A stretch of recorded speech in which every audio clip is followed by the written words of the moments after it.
Welcome back to Birds of Heaven. This is session number 22 entitled Mistakes. Last session, the group entered into the ancient temple following the trail of the Lady of the Deep. They found some traps, one that pulverized their good ally Copper, the shield guardian, um, destroying it. Uh, the group then continued inwards and found the three sisters, the lieutenants of the former demon prince of lust, Alacia Nagai. Based on their conversations, it sounds like they are in some effort to do something regarding the Lady of the Deep, associated also with the position of the demon prince of lust. They joined combat, and as the about to escape, Jai counterspelled the teleportation magic that would have sent them along their way. After stating that the deed had already been done, the ritual was complete, and now that they are left to linger, the three sisters have taken a more aggressive posture. That said, the initiative round starts at the very top, with Jai starting it up. What would you like to do first there, Jai? I'm gonna bonus action switch my song to the health song from the sound. Mm-hmm. And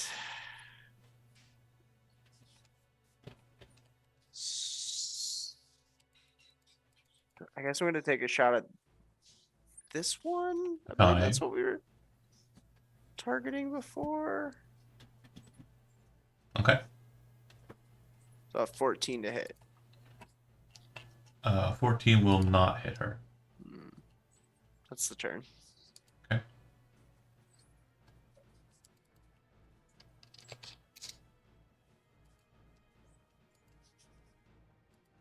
All right. It goes to them. On their initiative, Aerith looks back at Phi and says, "Shut them out." Phi will take the disengage action, move away from both of these individuals here. She moves to what appears to be a fire sconce in the wall, grabs a hold of it, pulls it down. The second she does so, the door in front of Jai and Amalia slams shut.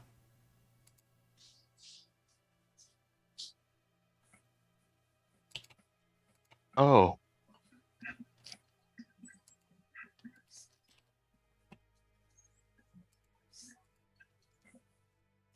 Akane goes, "Good, no more spellcasters," and starts tearing into the lot of you. She's going to use her action to make an attack against all parties. One single attack. 14, I think, misses everybody, right? Then Aveline and Terry. Pretty sure it misses me. 14 misses, right? Mm-hmm. Okay. All right. And then Aerith will use her action. She'll make 2 attacks and a claw attack against Aveline.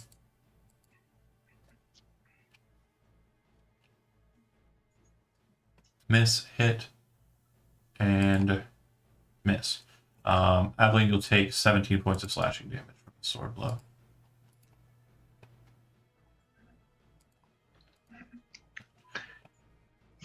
Namalia, you're up. Oh shoot, sorry, I forgot I had temporary hit points. Is there a mechanism nearby to open this door? You can make a perception check, but you remember the mechanism to open the door the first time, do you not? We had to dump shit on a thing. I don't even remember this morning.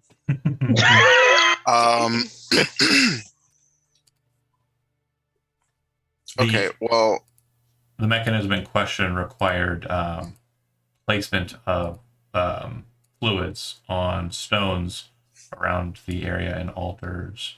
Oh my fuck.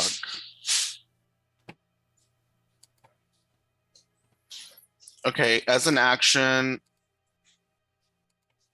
can Amalia just bite her hand, draw blood, and rub it on the door? Yeah. Okay, she does that. Nothing happens. Okay, well, that's my turn. Okay. It goes to Belroth. Well, it's been nice knowing you guys. He's gonna charge at this bitch. Okay.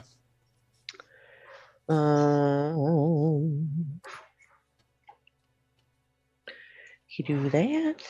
I will stop you for a second. Go back to where you started. The blue field in front of you is a moonbeam currently being concentrated on by Namalia. Namalia just bit her hand, presumably for 1 point of damage. Make a Constitution saving throw. You can willingly fail it if you want to get rid of it.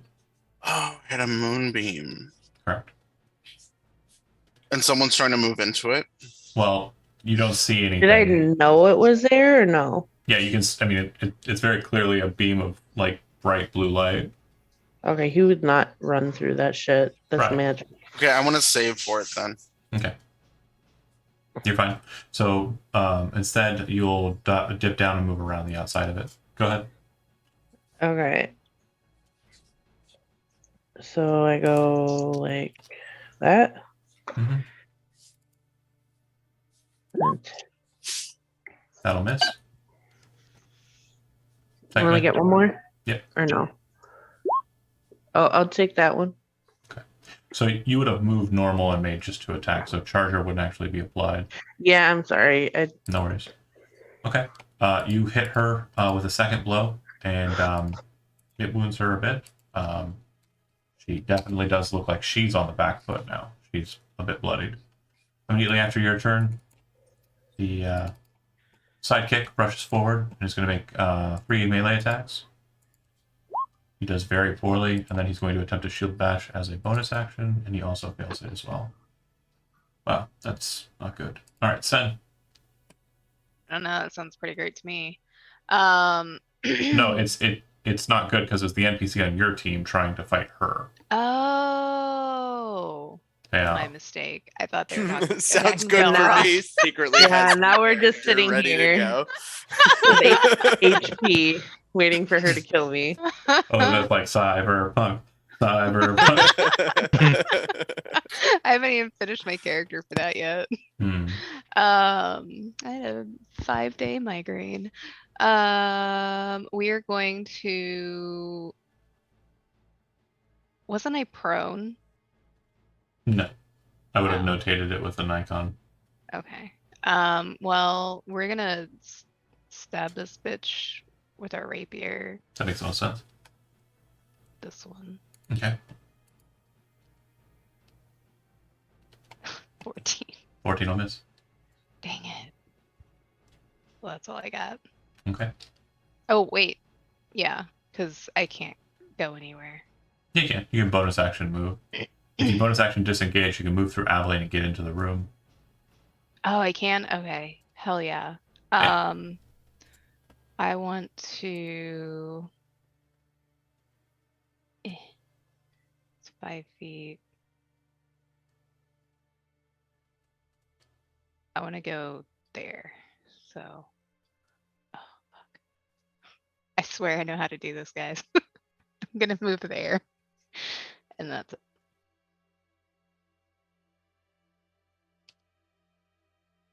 Okay. Then you're done. Terry, you're up. I'm going to, oh man, they've got me right here. Um,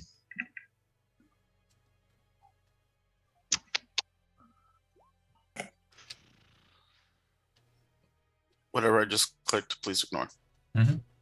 Okay. I'm going to cast Summon Aberration. Okay. And have it be a oh man, what are the options? Oh, it'd be the Star Spawn. That's There we go. We've done Do they this all have that? before. Do they all have that power to? I guess we Mm. wouldn't know that. Never mind. Can I spawn it like right here on the opposite side from Aveline? Yeah, I'm looking for the spell template, but for the life of me, it's not on there. We've done this before. This is not the first. Yeah. If you can find it and pull it, that'd be great. I'm seemingly having issue. I don't see it. Oh, here it is. Is it under? It was under allies. Okay, weird. All right, cool. Okay. How do I open its abilities again? Click the token, hold shift, double click the token. There we go. Cool. Okay. Does it get an action as soon as I cast it? I always forget this. Its initiative's right after yours. Okay. So it's going to do a psychic slam on her.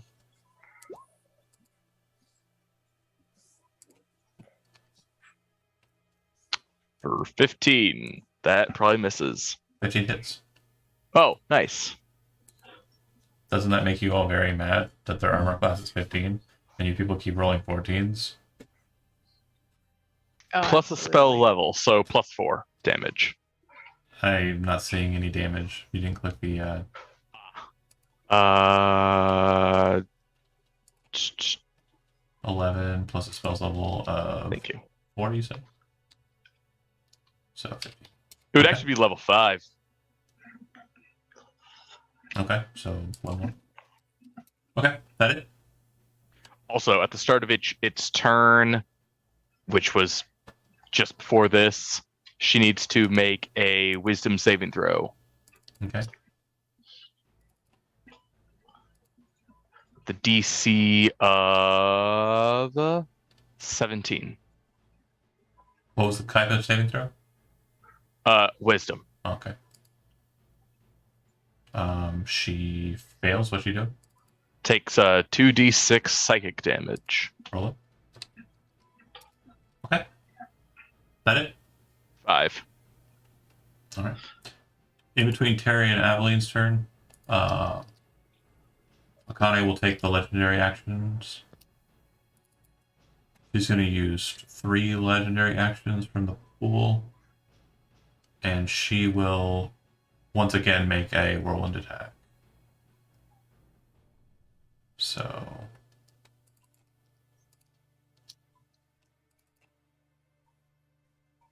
Everybody who's still here, that's just those two. 18 to hit.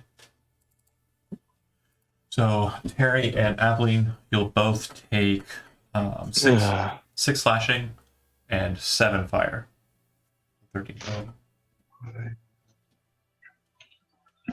Ouch. Glad I got out of there. Now it's Aveline's turn.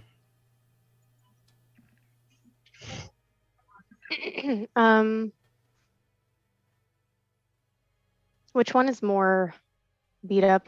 Akane seems to be completely fresh, the one that's attacking you right now. Irith, the blonde, is bloodied, only just, and Fi is pretty messed up over there with the 2 fighters. Okay. I will. I'm gonna do. I think which one? Akane. I'm gonna do Thorn Whip. Okay.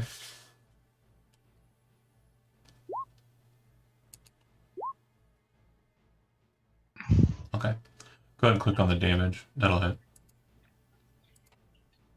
And then I also get my D8 damage, right?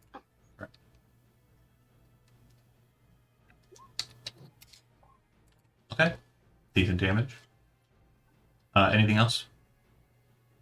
Can I drink a potion or no? Is that not? It's an action to drink a potion. Okay. I think that's all I'm gonna do. Chai.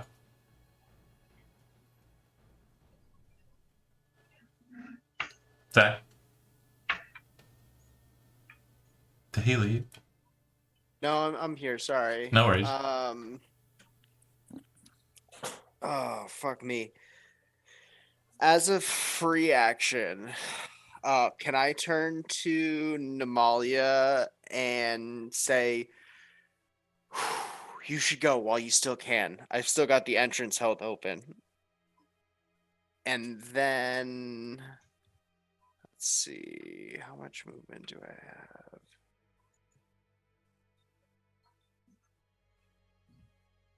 Not a chance.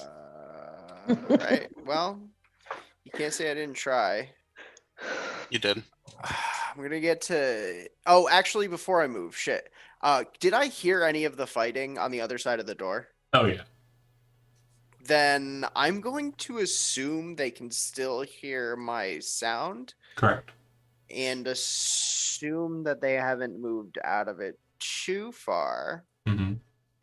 Uh, It's a good note. But they didn't take damage before their turns started, with the exception of Aveline. So, but there is an opportunity for them to get hit between now Yeah, and but their it- next turn. So it, if I it would have stay already here- procced for Aveline, is what I'm saying. Aveline, you should have regained hit points at the start of your turn, equal Okay. to his healing amount, which is 5. Oh, thank you. Yeah.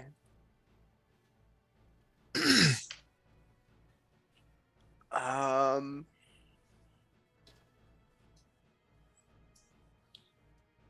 Yeah, there's really not much I can do other than stay here and heroically take the dodge action and hope that my healing helps. Hopefully someone figures out to get to the lever on that side to pop it open. You Okay. know? Do you That's my Do you want to Plan. move 30 to see if you can't see what's going Wait. on with the that room you were heading to in the first place? Because it looks like with 30 you can get right to like the edge to look around. Yeah, no, because then I'm pulling the aura off everyone. Okay. That's my concern is Got it. that like You're doing If I- more here than you would be able to there. I Got it. think so at the moment. Like I'm hoping in a turn or two I can still hear everything that's happening over there. So Oh, yeah. my hope is like someone will shout something or I'll hear it stop and I'll run. I don't know. This makes sense. Uh, All right. On 20, Fi is going to cast a spell. She casts Cure Wounds That at 3rd level. Bitch! A me. No.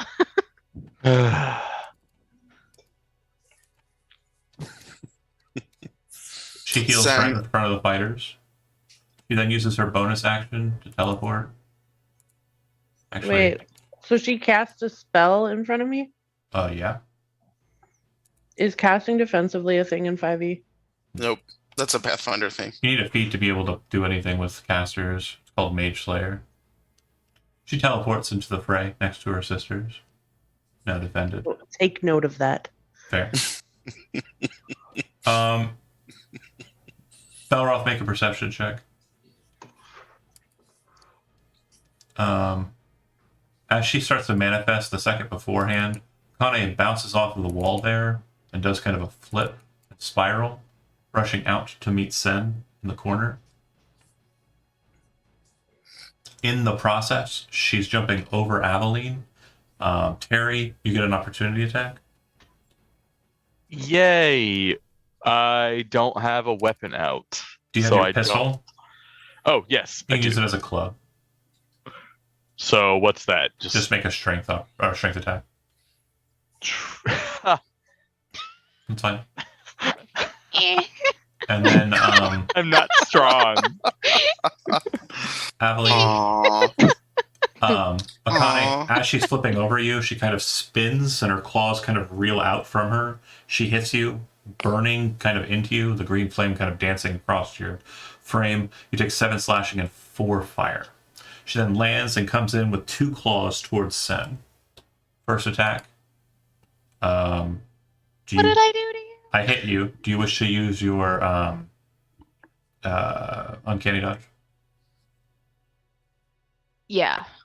Good choice. That will be reduced from 18 to 9.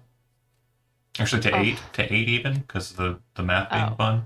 Oh, perfect. And then her second attack misses. Bless. All right.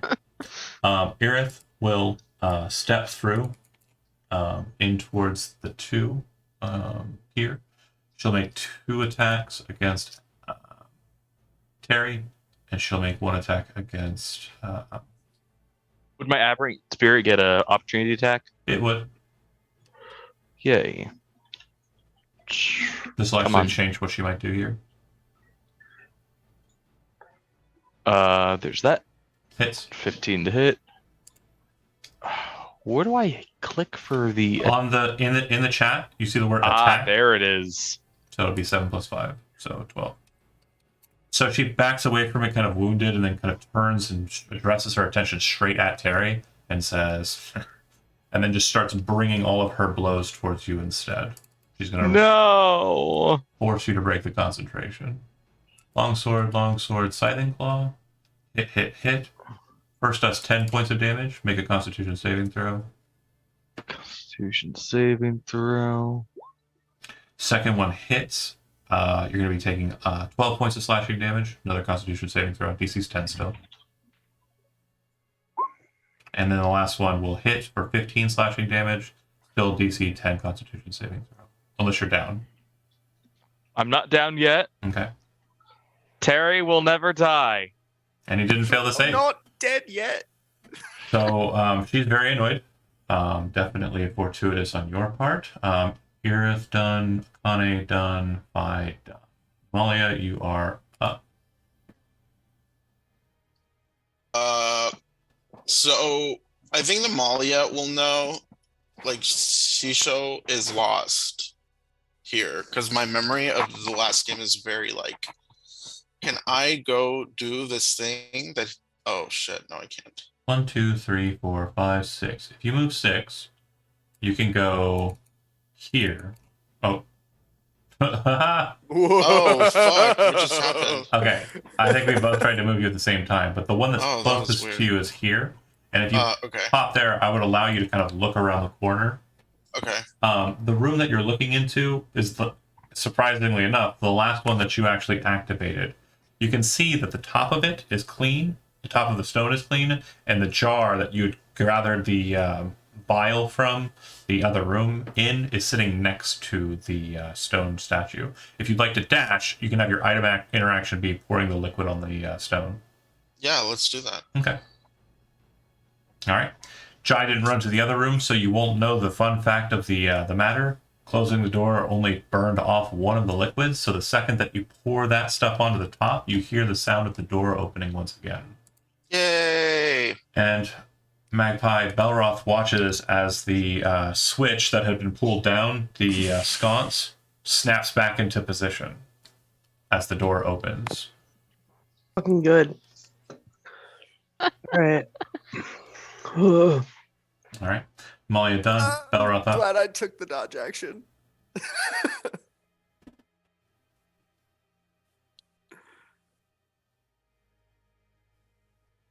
Hmm.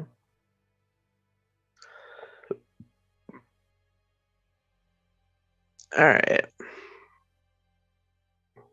Who is the one that keeps healing bitches? The short-haired, This Yeah. one? correct. All right, he's gonna. Now can he charge without dying? Well, okay, so Oh. Charger is a feat that you want to use when you're dashing. If you can move to her normally, you don't want to use Charger. Okay. Cool. He's gonna go there. He is going to. Da, da, da, da, da, da, da, da, da. Where'd it go? Because, I mean, you could take the dash action and then move over to her and then use your bonus action to make the Charger attack with that Can feat. can you move my echo out of the wall? Yeah. Thank you. He's gonna do that, and then we're gonna do.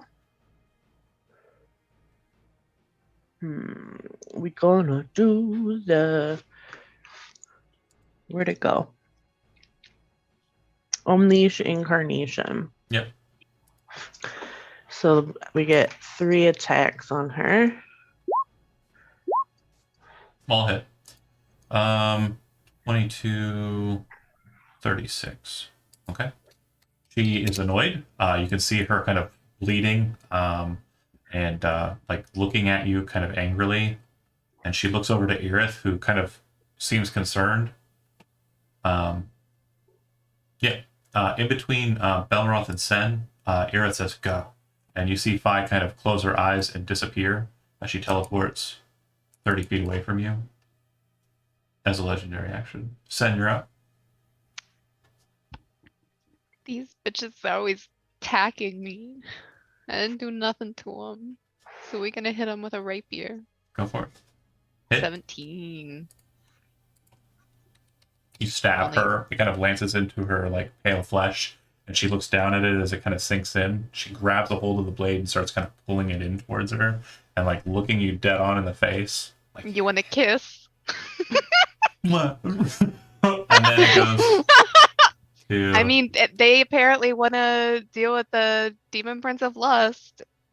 it goes between. Do they just need a kiss? Do they need a hug? You know, Therapy? if Belroth didn't fight the charming and kissing, it could have just been that. But no.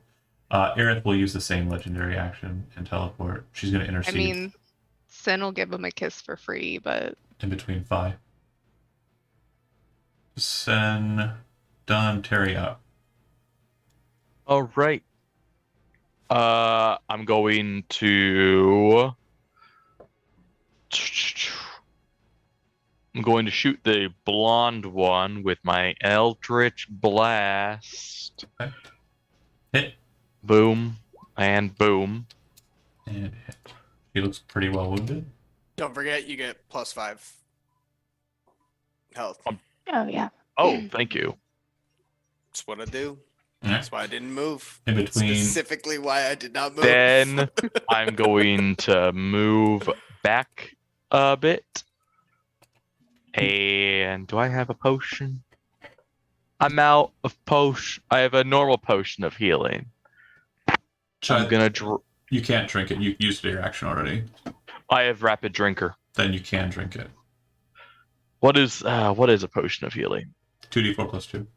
Thank you. Between Aveline and Terry there, Jai, you see them both kind of like, looks like they're both mentally grasping for something. Like they're both. I get my Go ahead. aberrant spirit.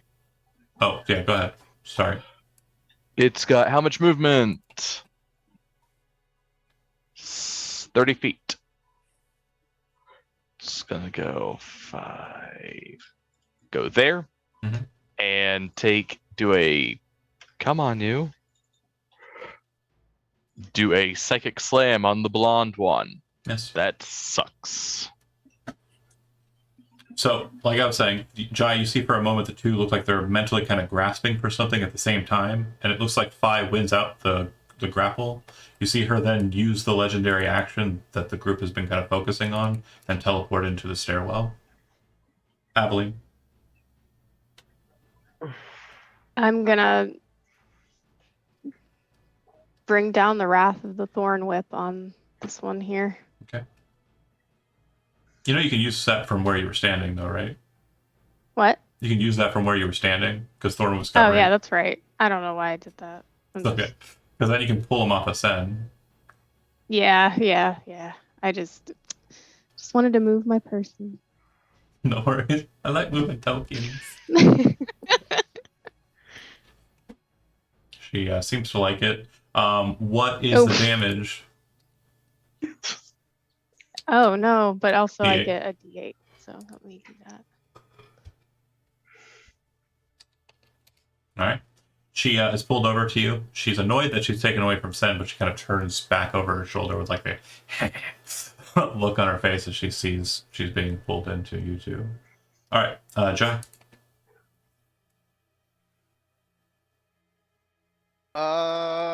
Yeah.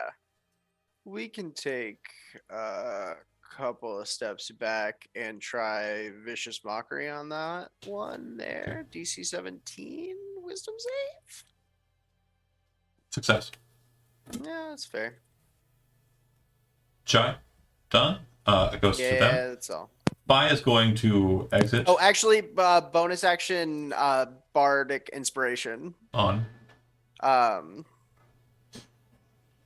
who's hurting the most right now? Bell. I Run? have And 8. Balrog. Oh, I can't really see Sen, so Belroth. You get a Bard Inspiration die if you need it. Ooh. 5 retreats. Aerith is annoyed that she is having to deal with this summon. She's going to Scything Claw it. And she crits. And she does double damage against summoned creatures. Yeah, it's dead. It's very dead. Oh. 17 on the regular plus 9 doubled. I believe. Hold on. Let me do the math right. Aberrant Spirit, you already clicked the spell out, right? Hit points are 50. Because you cast it as a 5th level, right? Yes. Yeah, 52 is the total I dealt. I just looked Okay, at my math yeah. again. He's gone. It is dead. She then moves in and will attack the next summoned creature that's in her way and annoying her.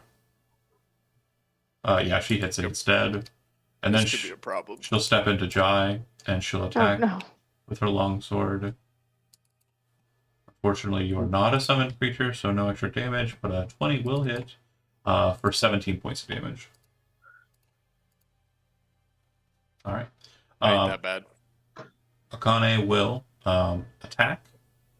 She's going to go for her itinerary instead of the whirlwind. She's going to claw at Terry. Hit for... That's Jai. She's not on the tracker. No, Aerith, Akane, and Bai all go at the same time. Okay. Yeah. But she hits Terry, because this is Akane. She's attacking. Oh, she's invisible. Cool. No, she's not. What? Are you not What? seeing the token that's right next I to you? can No. I can see her. There's a token right here. Literally right here. Yes. Oh, she's underneath Aveline. No. What? No. What are you talking She's about? right there. There we go. Yeah, I see her. Okay. All right. On my screen, Aveline was right here, That's weird. All covering right. her up. Okay. Are you on drugs? So Always.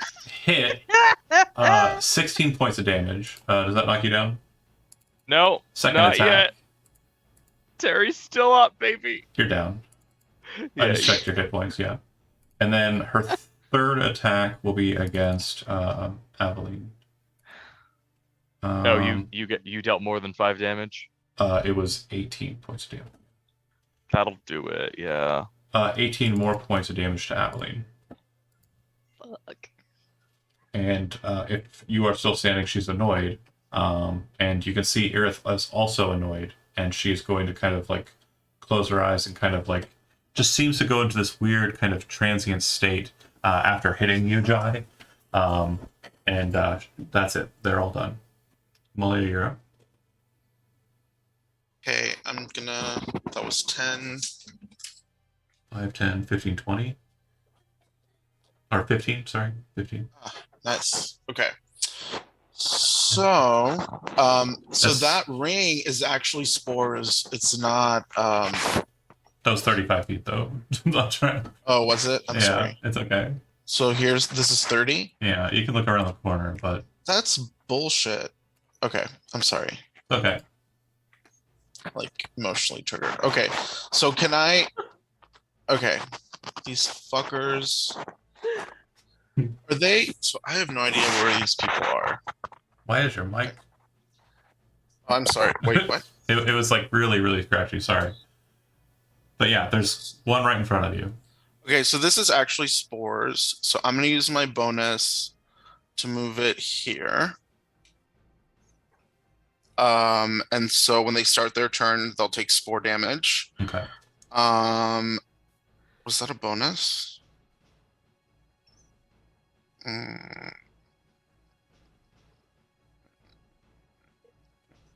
Okay. And then I will use my action. Can I cast like around the corner? Like, pachoo? They'll have cover as a range attack. They'll have advantage if it's a dexterity saving throw. But yeah. Why do you do this to me? Could just say you can't do anything at all. No, not you. Oh. Them. Fair. Because they're evil. This is true. This is true.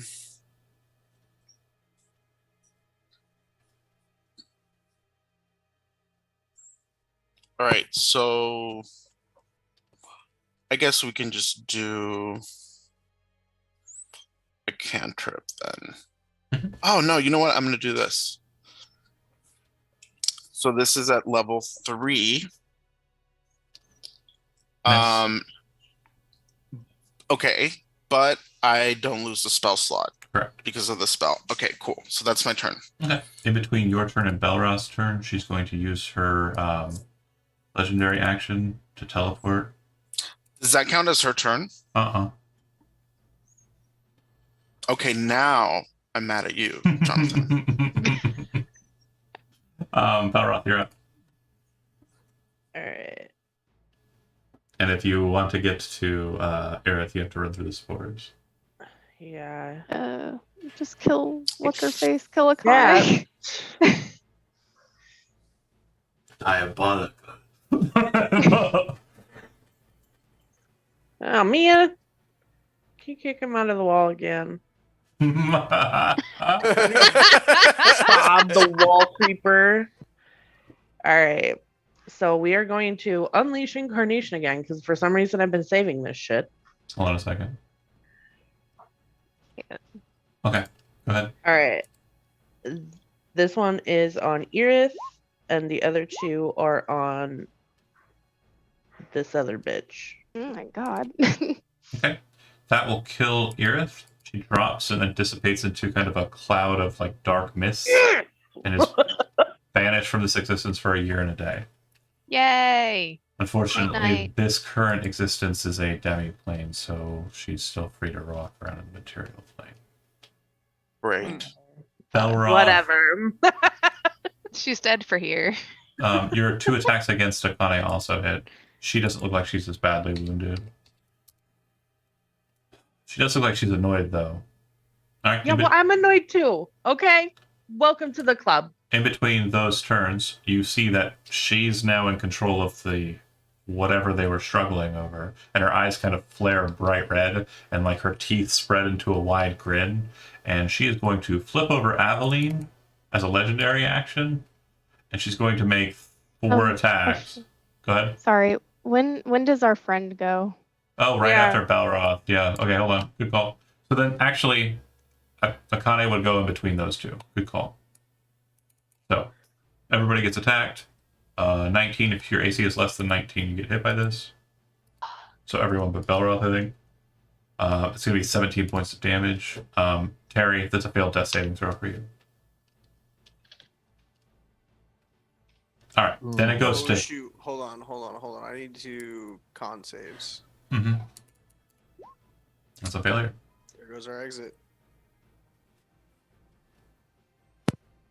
He's gonna Oh run. no, I have advantage. I have Warcaster. What am I talking about? You're good then. I have advantage. We're good. Attack. He hits 1. Oh! Oh wait, no, he doesn't get a 4th attack. He had 3. He missed the last.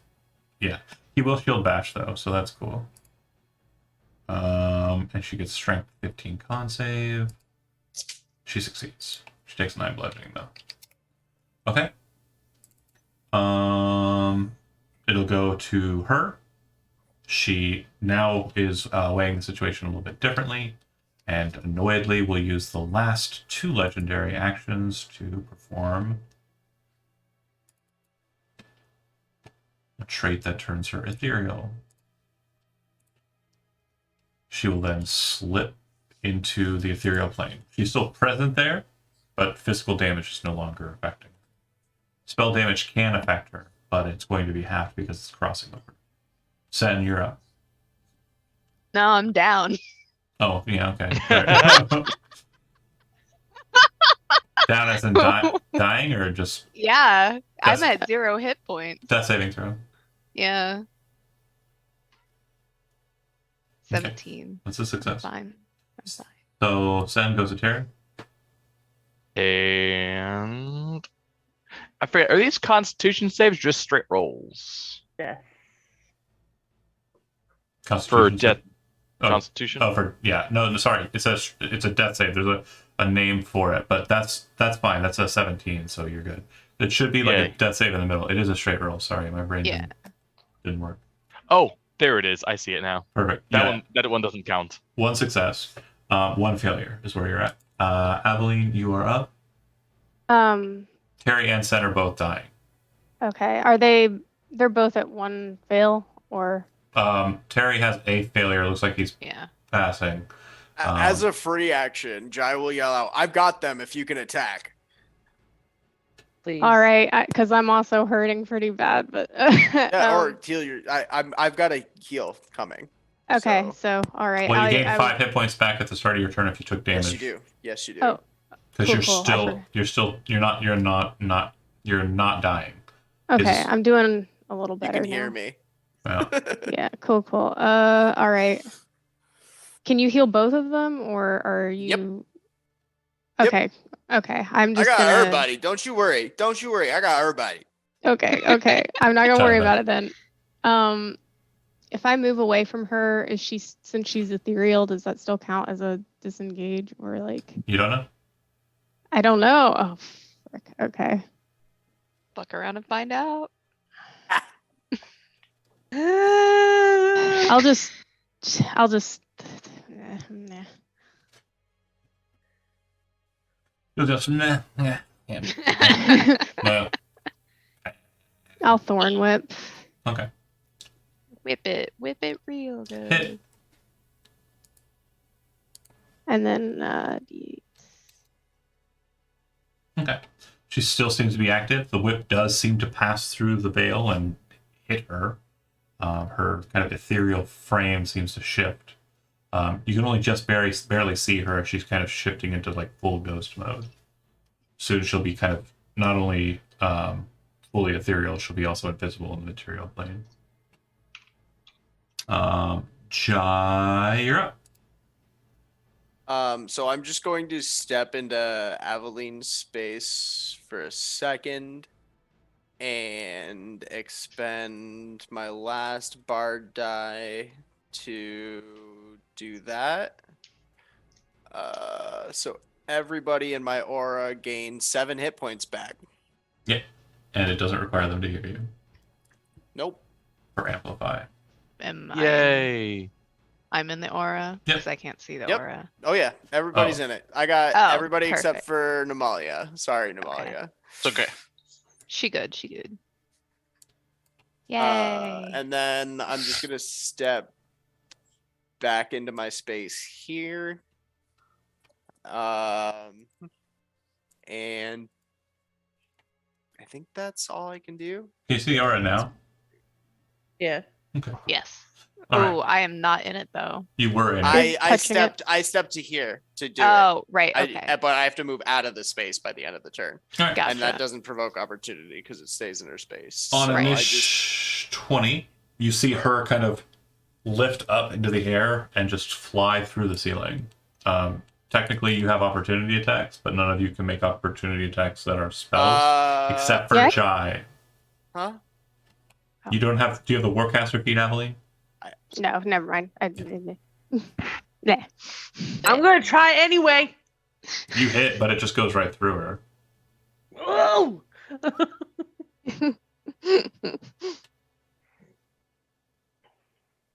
Okay, cool. Spell casting time of 1 action and only target that creature. I'm just gonna do Vicious Mockery. Yeah. Your mom's a hoe! For flavor, it. I'm not even going to roll the Wisdom saving throw. You couldn't have killed her with it, but she will take the L and plus ratio and fly through the ceiling.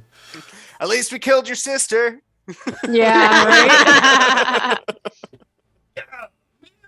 She flies away. You were never the prettiest. Ah, fuck you. The thing that remains after the conflict ends is Irith's sword is in the spot where she fell. There you go. Wasn't completely lost. When do you magic people smell that? Is it weird? Smell it. Oh, Yeah. it's weird. It is very weird. It looks like it's I'm made of just- flesh. Looks like there are teeth growing out of the guard, and fangs kind of closer to the edge of it to kind of form a strange kind of almost maw-like sword hilt. It looks like there were barbs, like small thorns, kind of growing out of the flesh, splintering it, kind of pustullating out of the flesh, where she was holding it. So she was obviously in some sensation of pain during the conflict, or pleasure. Yeah, that's basically where we're at. That's the look of the sword. Yeah, I'm not touching that. It also seems to kind of move like it's alive. Ew. Oh, that's You gross. burn it? I doubt it, but you can try. Probably super evil. It is definitely demonic. And it'll be nice to keep it away from its owner. Put it in the bag. That's a good You're probably idea. not going to trust my bag, are you? No. Okay, what happens if I hit it with a produce flame? Does that do anything? It seems to ignite for a second and then it's no longer on fire. Giggles and then goes out. Doesn't seem to like even notice that it's been hit by fire. If you're Jai, looking do for you have a bag? Of Yeah. holding? Yeah. Jai, make a good old fashioned perception check.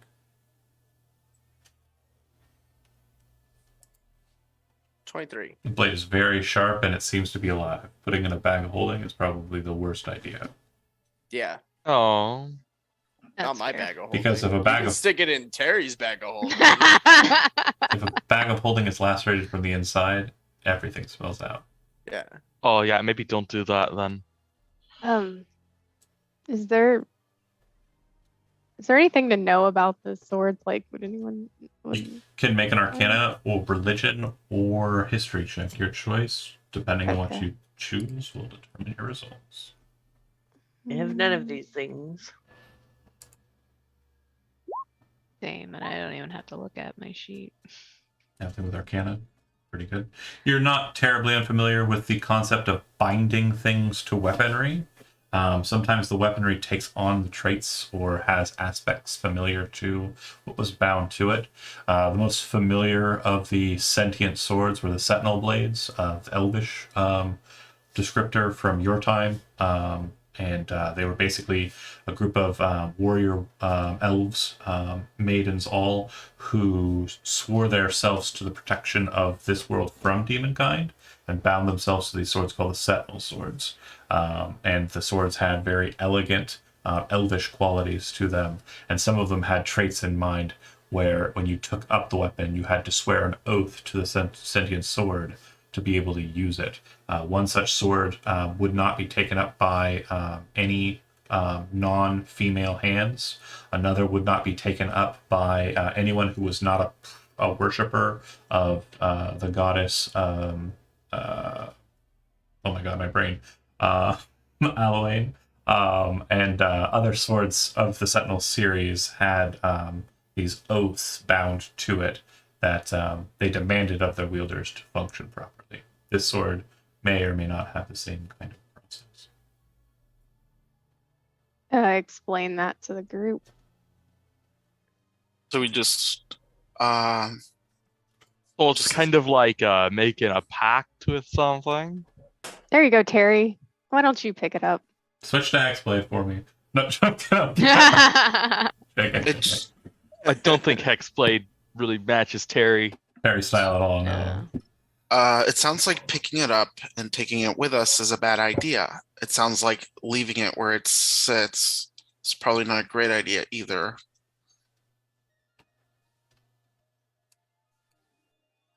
That's fair. I mean, you only Could- need to make a pact with it if you want to use it, correct?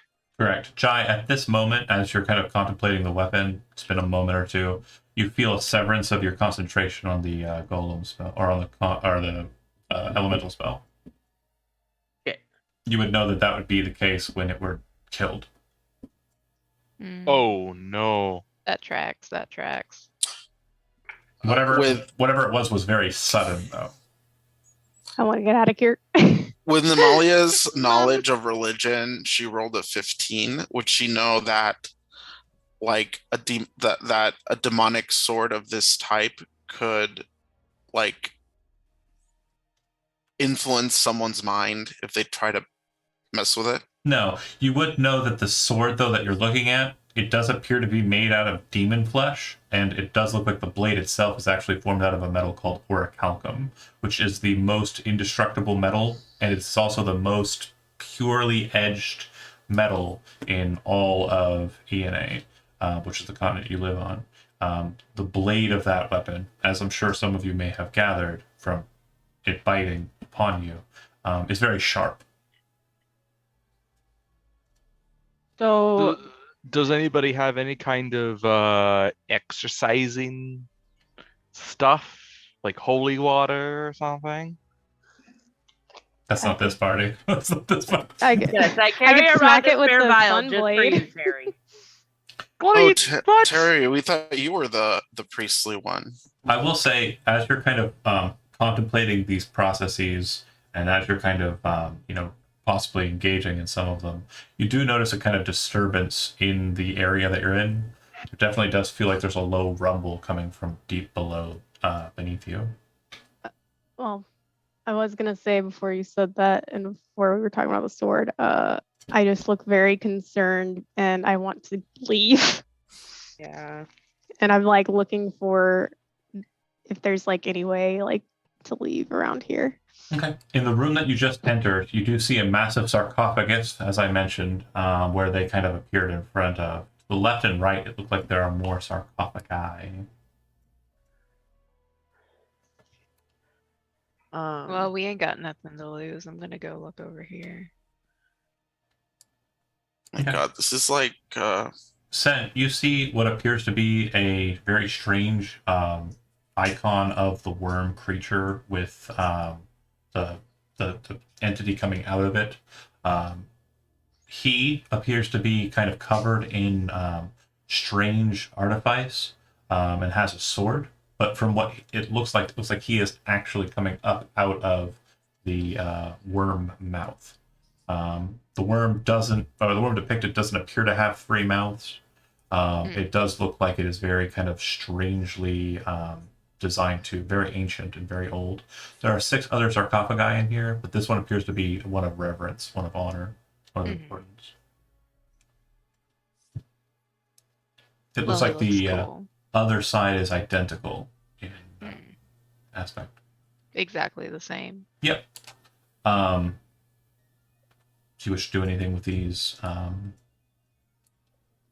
whatsoever? Not yet. I want to look at the lady one. Okay.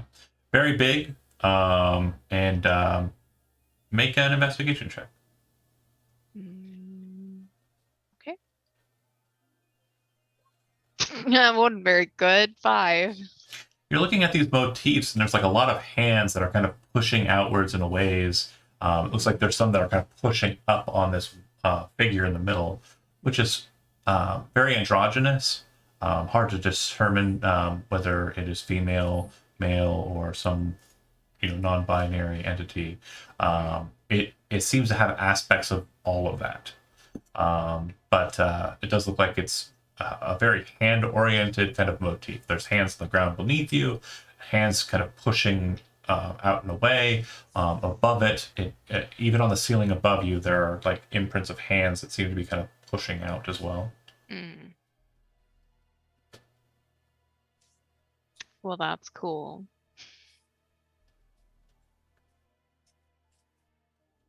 Is there anything behind? Just the floor, right? Yep. Fair enough.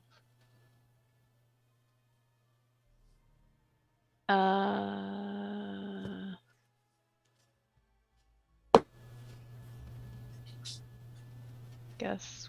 Do we want to fuck around and find out what these sarcophagi?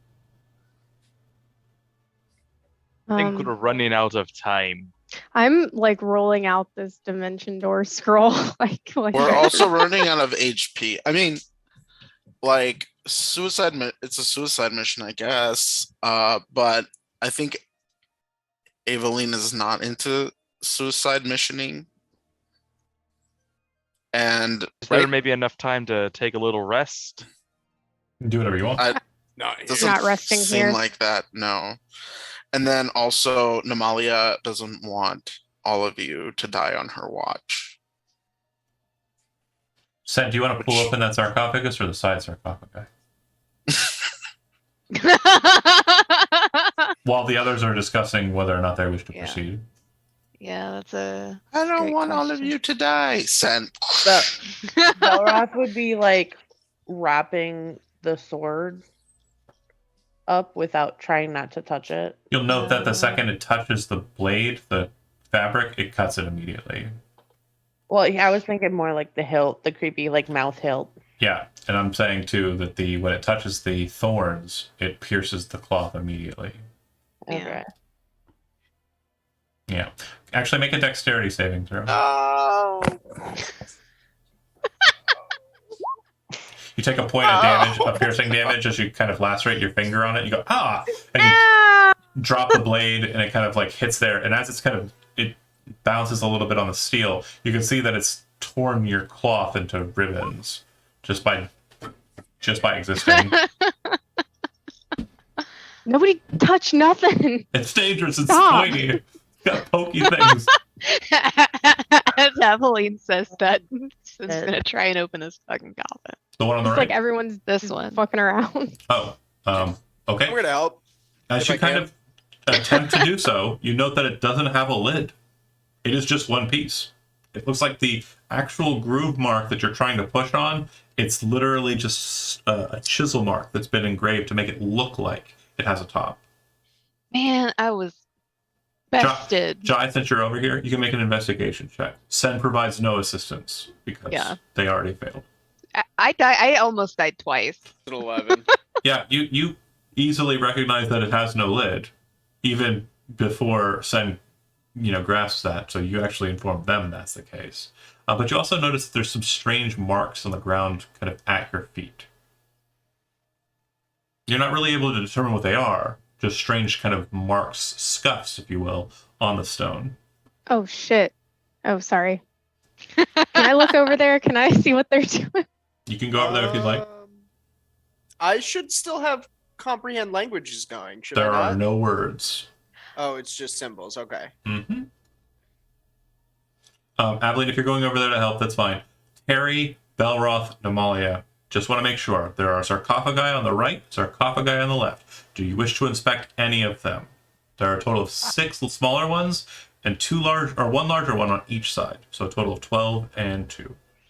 Terry's not like invested. 20 collective health points, and you're making us do a puzzle.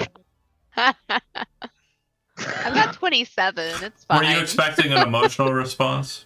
Because you're not going to get one. Not really. I don't feel sorry for At you. least like an evil laugh or something. Chai, your party collectively was the one that caused them to stay and fight longer. You would have had more hit points. We did fine. You did good, actually. You Uh, did I have surprisingly How- more hit points than when it started. How far out do the scuffs come? well. Like- Decently far. Go ahead and make an investigation check. Investigation, where are Be you? smarter than we are. Namalia steps Ooh. over and casts guidance upon you when you do it. Yeah. So roll a d4, Shizo.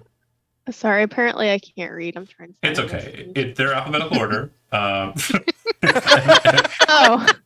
I looked right at it. Woof. Stop. Stop. 17. Good enough. The scuff marks move towards you are about the length of the coffin. And Okay, it looks I'm like pulling it's the as coffin. if it was pushed towards you. It looks like there's enough space on the other side to get around to it to push it. So we can push it from this side. Yeah. Yes. Let's push it from this side. Hold on, though. And I'm gonna supervise. Belroth, I saw you over there in the sarcophagi. Are you investigating any of them? Yeah, I guess. Which one? Let's do this one. Okay. You kind of wrestle it to the side and look in, and there's kind of a glint of like something kind of, shining off the torchlight. And as you kind of scoot it a little bit further, you realize that it's the bones, which have been covered in gold. It's like the bones of an individual that's been gilded. When you kind of slide it just a little bit further to check inside, you see that there are 4 clay pots, one in each corner of the sarcophagus. Each one has a different head to it.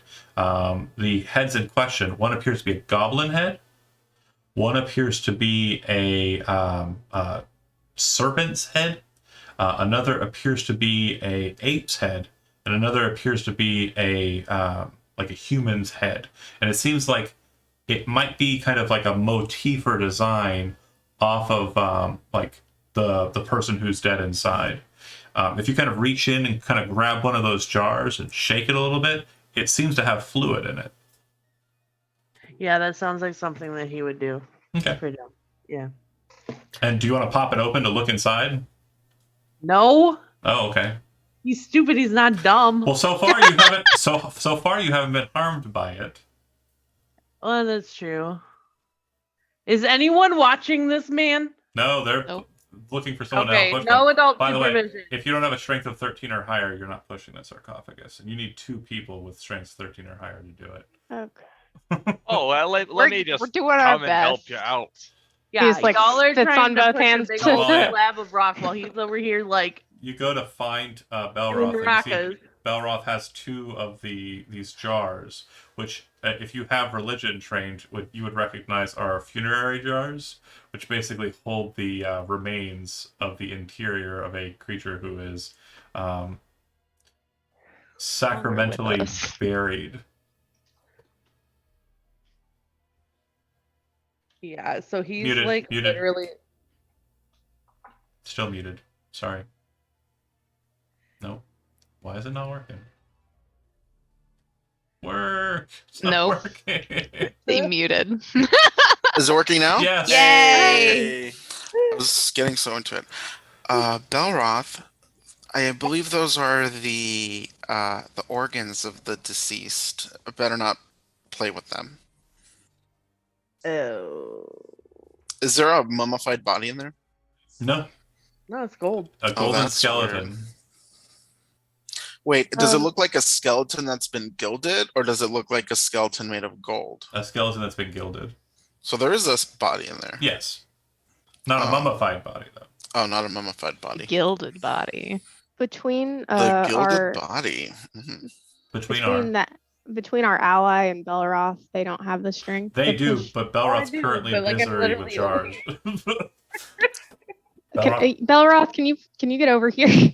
as Belroth kind of peeks around the corner to see what you're talking about, you see that he's holding 2 jars, and your arcana sense tingles. It seems like they have a glow to them.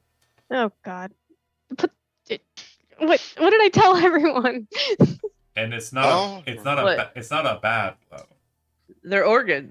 Just drink them. Balroth, maybe put them back for now. Okay, he literally just hands them to Namalia. That is not putting them back. Then I'll call over to the other guy too, Okay. trying to get us out of here. More than fair. All right, he'll come up here. Namalia will put them back. All right, shoo shoo. If you push, after a faction, your footing starts to fall away as you descend quite a bit, pretty quickly. Oh no. It Okay. then starts to slide on its own and positions itself where the scuffs were. Okay, at this moment, Namalia is like, hold your Namalia motherfucker. would actually not say that because the smell of the stairs is very familiar to the place where you fell and then Superman back up out of. It smells very mine-like. Oh, and I want to make sure I stress something real quick before I get on there. Aveline, the aura that you would have kind of got from those weird jars is not too dissimilar from what comes off of a healing potion. Hmm. We should go. Well, I have healing potions. I should probably drink those, huh? Yes. Yes. You think? Oh, I have like Balroth, 5 you- of them. Balroth, you have to use the oils or your skin will crack. Okay. He got 5 big minute mo facial time. energy. Okay, how many, what is this? 2D? 4+2.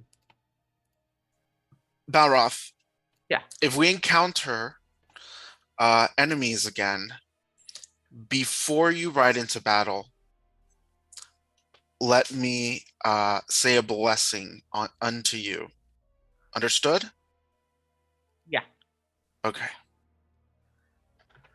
Relgar kind of says aloud, looks like there's light down there, but looks like the steps are kind of broken out at the bottom. Weird. Alright. 10, 13, 17. We going down, or are we gonna I mess with think those things so. that Balroth had? I don't think we have many other options. So we go Those each are the- order. Wait, what thing? Relgar says those are the two options. Yep. Oh, they're healing potions, though, right? They have an aura similar to healing potions to the other Does Aveline Namalia- share that? Yeah, I was gonna actually point that out to Namalia and see if Namalia could take a look at it too. Amalia goes over while everyone is kind of around the steps and very discreetly tries to open it, There are unscrew it. 4 jars. Like I said, goblin head, snake head, human head, and ape head. Which one do you want to pop open?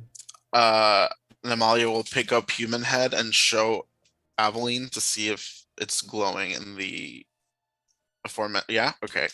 So we'll open it. Okay. Inside, you're very quickly caught by a smell of kind of. It's not so much rotting. It's more of kind of like a caramelized death. Jerky. No, there's fluid No? inside. It's just a very kind of syrupy fluid, and it's also very strangely clear. Like it's a very kind of like gum arabic or kind of like syrup, like simple syrup kind of fluid, and floating inside of it is what appears to be a brain. If I only had a brain. Hey, you could give that to Terry. No, I'm just In my you give that to in my Sim. studies of kidding. oh god, I don't know. Medicine? Is there I don't have it trained. That's shocking. Well, I know it has been a couple weeks, but I just want to make sure. You did already do the roll for humorism. You would know that the brain and the lungs kind of feature towards air as an element. It would appear that this fluid is kind of what has ran off of the item in question and has been left here to become potent. Hmm. The cerebral fluid. It's brain mead. Correct. Brain That is a perfect way to phrase it. If I love what will I have to what skill could I roll to determine You would have Well, to I don't know. Wait. taste it and sip it, and then make an Arcana check. I'm not gonna sip it. That's Namalia Well, is Sin not will gonna sip it. drink a brain. Literally, the only way you'll be Then able to we'll sip determine. it. what Balroth it will is. sip it. Well, no, we gotta The we only gotta two get people Terry that to can't do figure it. out what the fuck this is, we're just like, I'll take it. Balroth, if you Yeah, if you two grab the jar, I'll whoever's take the. who's No, doing no. I'll take the loss. Wait, Go. wait for Terry to sip it. it? No, Terry's not sipping. Terry could sip it. Uh, Terry likes weird shit. Wasn't he buying eyeballs and stuff? Come on. He was. He'd Wait, be wait, totally wait. into was it. in a weird Belroth, what's time your as well. speed? I can taste it. I'll just taste I it. know. Um, again, you don't have a requirement for eating. You do kind of get an idea of like its texture, but not really its taste. It has a very kind of syrupy consistency, as mentioned.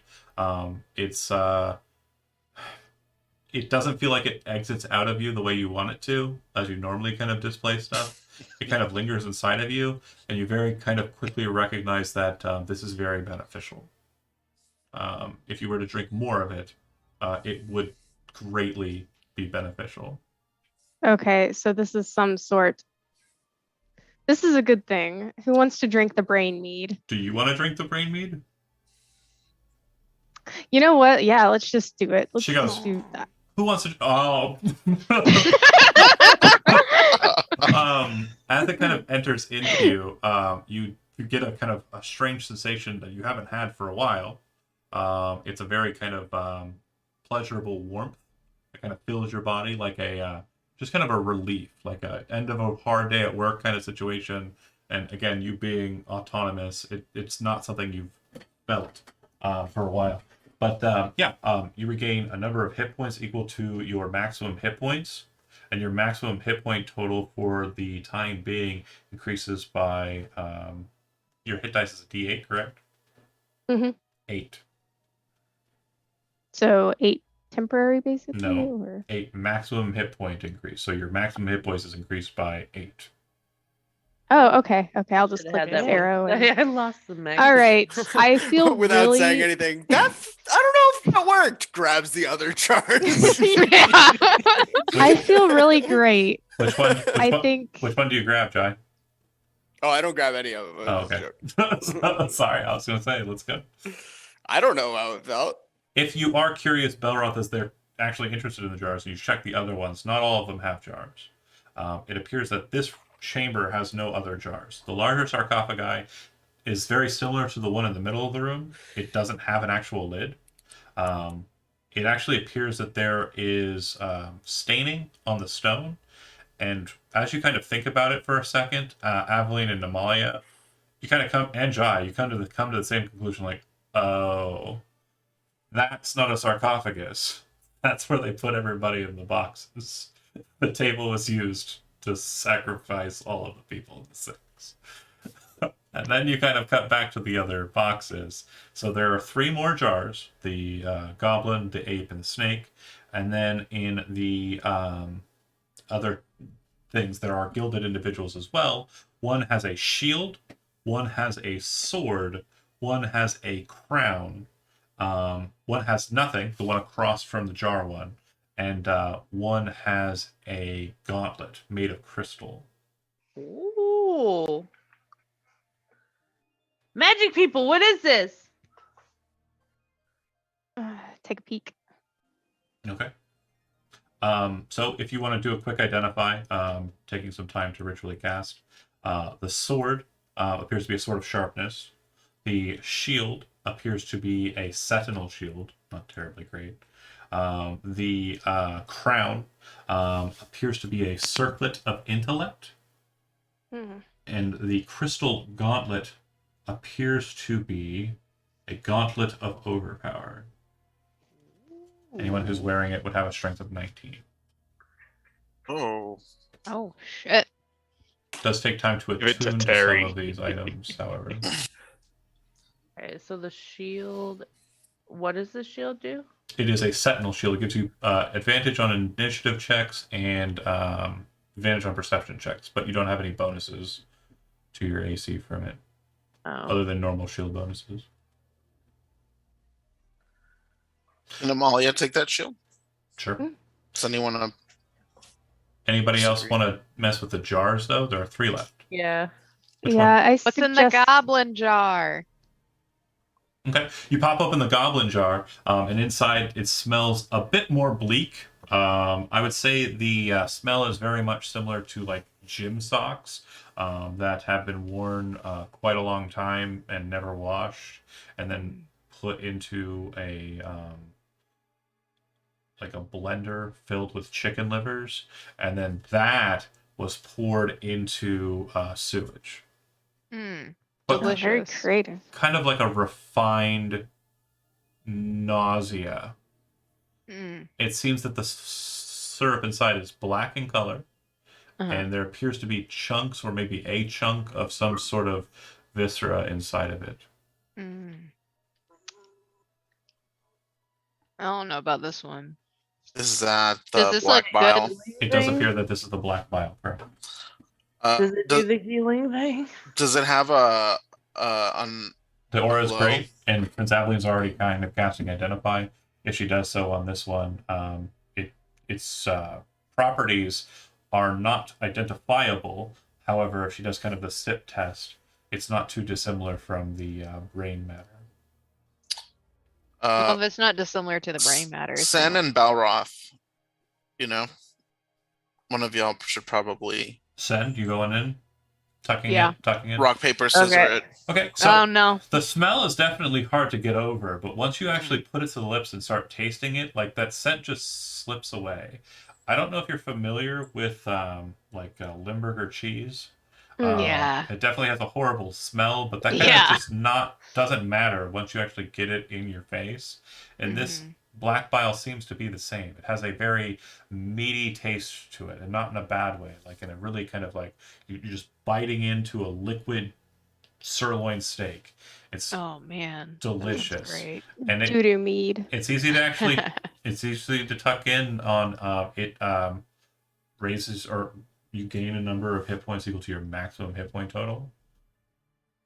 And in addition to that, you are immune to any effect that would reduce your maximum hit point total for 24 hours. Wait. So if someone tries to life drain you or something, Yeah, that's cool. it's pretty rad.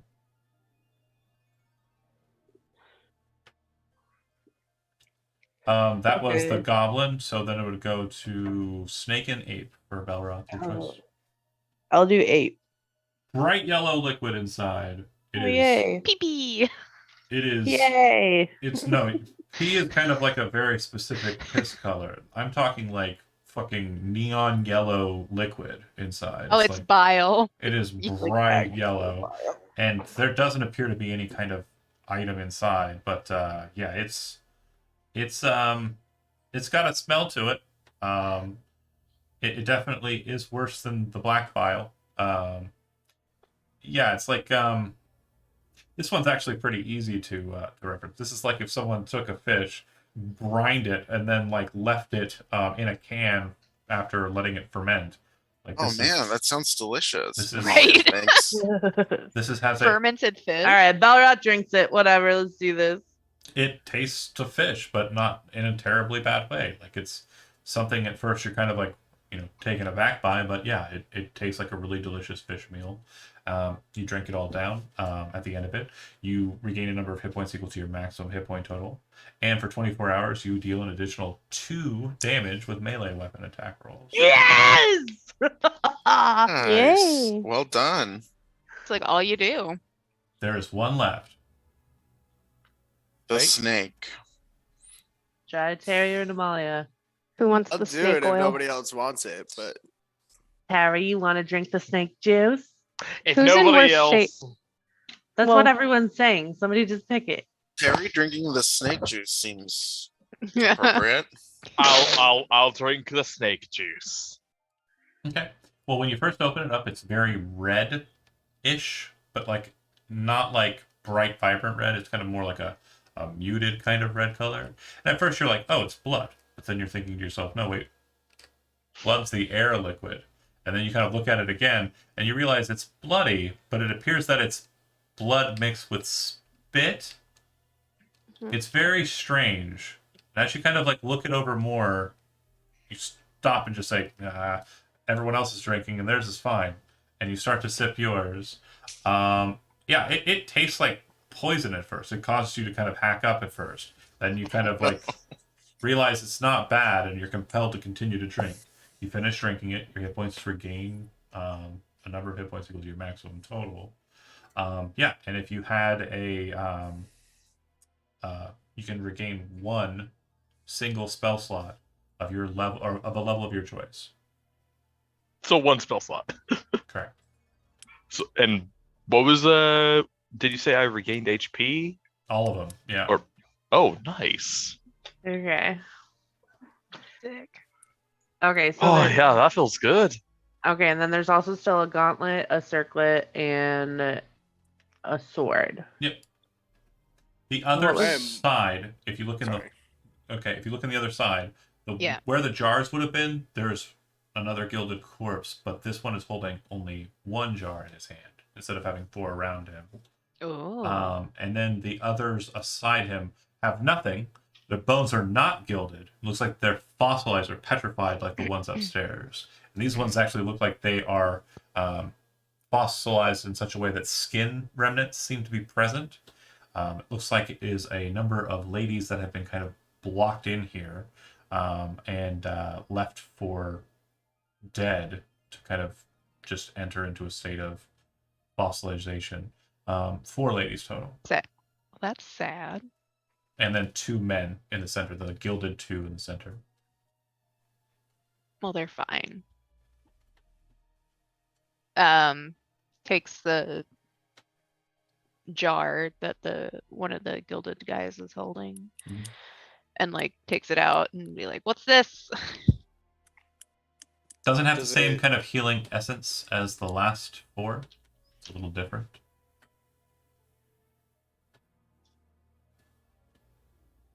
Hmm.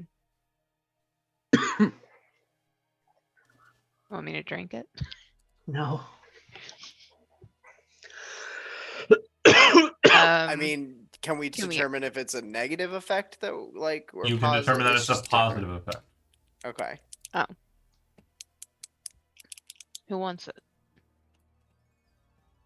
I mean, I'll take it if no. Well, I feel bad Jisho not being here. If Namalia would want it, Jai would offer because they, like, the 2 of them haven't had one yet. You know what I mean? Hmm. Yeah, if you investigate it and pop it open, inside is filled with what appears to be honey. Oh. Inside, you can see what looks like, and again, content warning, sorry, but it looks like there is a fetus inside of the honey.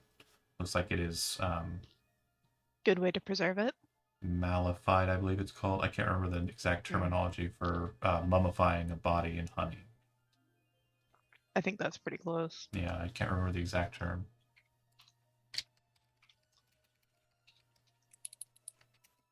You were correct. Mellified, right? Mellified, yeah.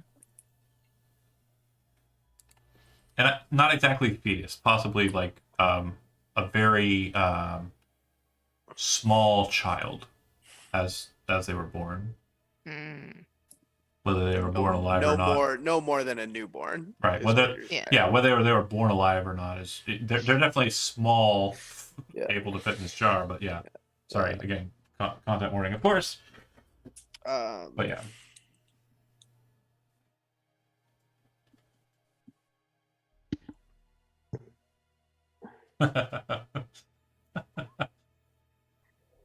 As long as you don't make it on the stream, so we don't have it.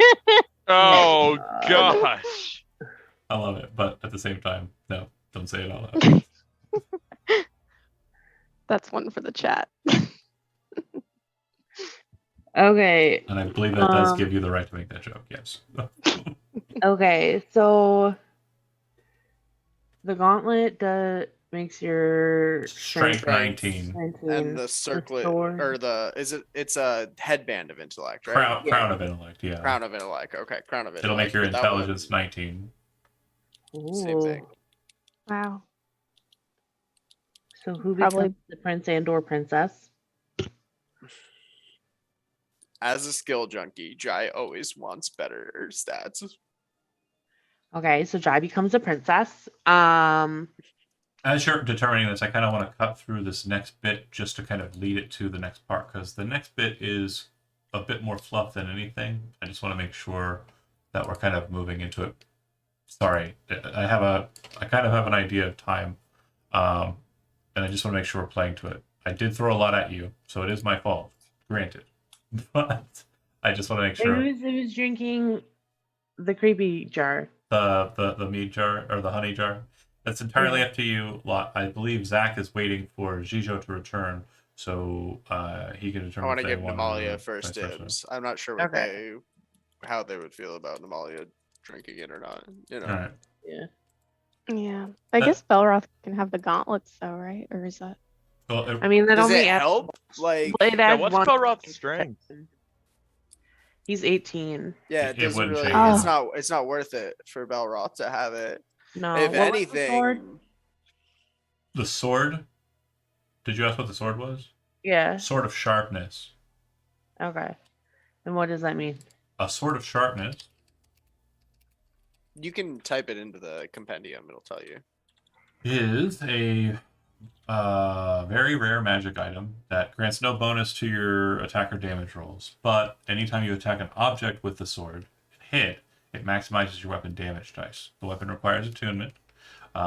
When you attack a creature with this weapon and roll a 20 on the attack roll, you deal an additional 46, then roll a second d20. If that roll is also a 20, you lop off one of their limbs. You roll to determine which limb it is. Yes. In addition, you can speak the sword's command word to cause the blade to shed bright light in 10-foot radius, etc., etc. Halfling, what you notice about these items is they are primal, so they're before the time of attunement. Their attunement does not require the same durational. It will attune to whoever is willing to attune to it upon receipt. So if you want to attune to the gauntlet or attune to this, you just can willingly do so. You don't have to take an hour to do it. Yes, I would like the sword, please. Okay. I want Yeah. all the stats. No. Who do you think the gauntlet should go to then? I don't know. Oh, not you. I mean, mathematically, they would benefit me the most, but I'm not sure how Would much heavy they? lifting I'm doing. Would they though? Mathematically, would they benefit you the most? As you argue over that, when you constantly look down the stairs, you can see that the edge of them are broken, and you can descend down them and drop down. It looks like it moves into a mind space, and if you kind of, quest on a little bit further on, you'll note that it kind of opens into an open chamber, and all along the ground you can see track marks with what appears to be blood, kind of staining the stone. This blood is fresh. Ooh. And it looks like there's a pretty decently and obvious path to the southeast. Should we keep going? Let's go. The skeleton in question there, it looks like its skin was flayed from it. It looks like a corpse, or it looks like a skeleton that's relatively fresh. It's still wet with the viscera that was on it, but it looks like whatever removed it did so in a fashion that was exact and left little sinew behind.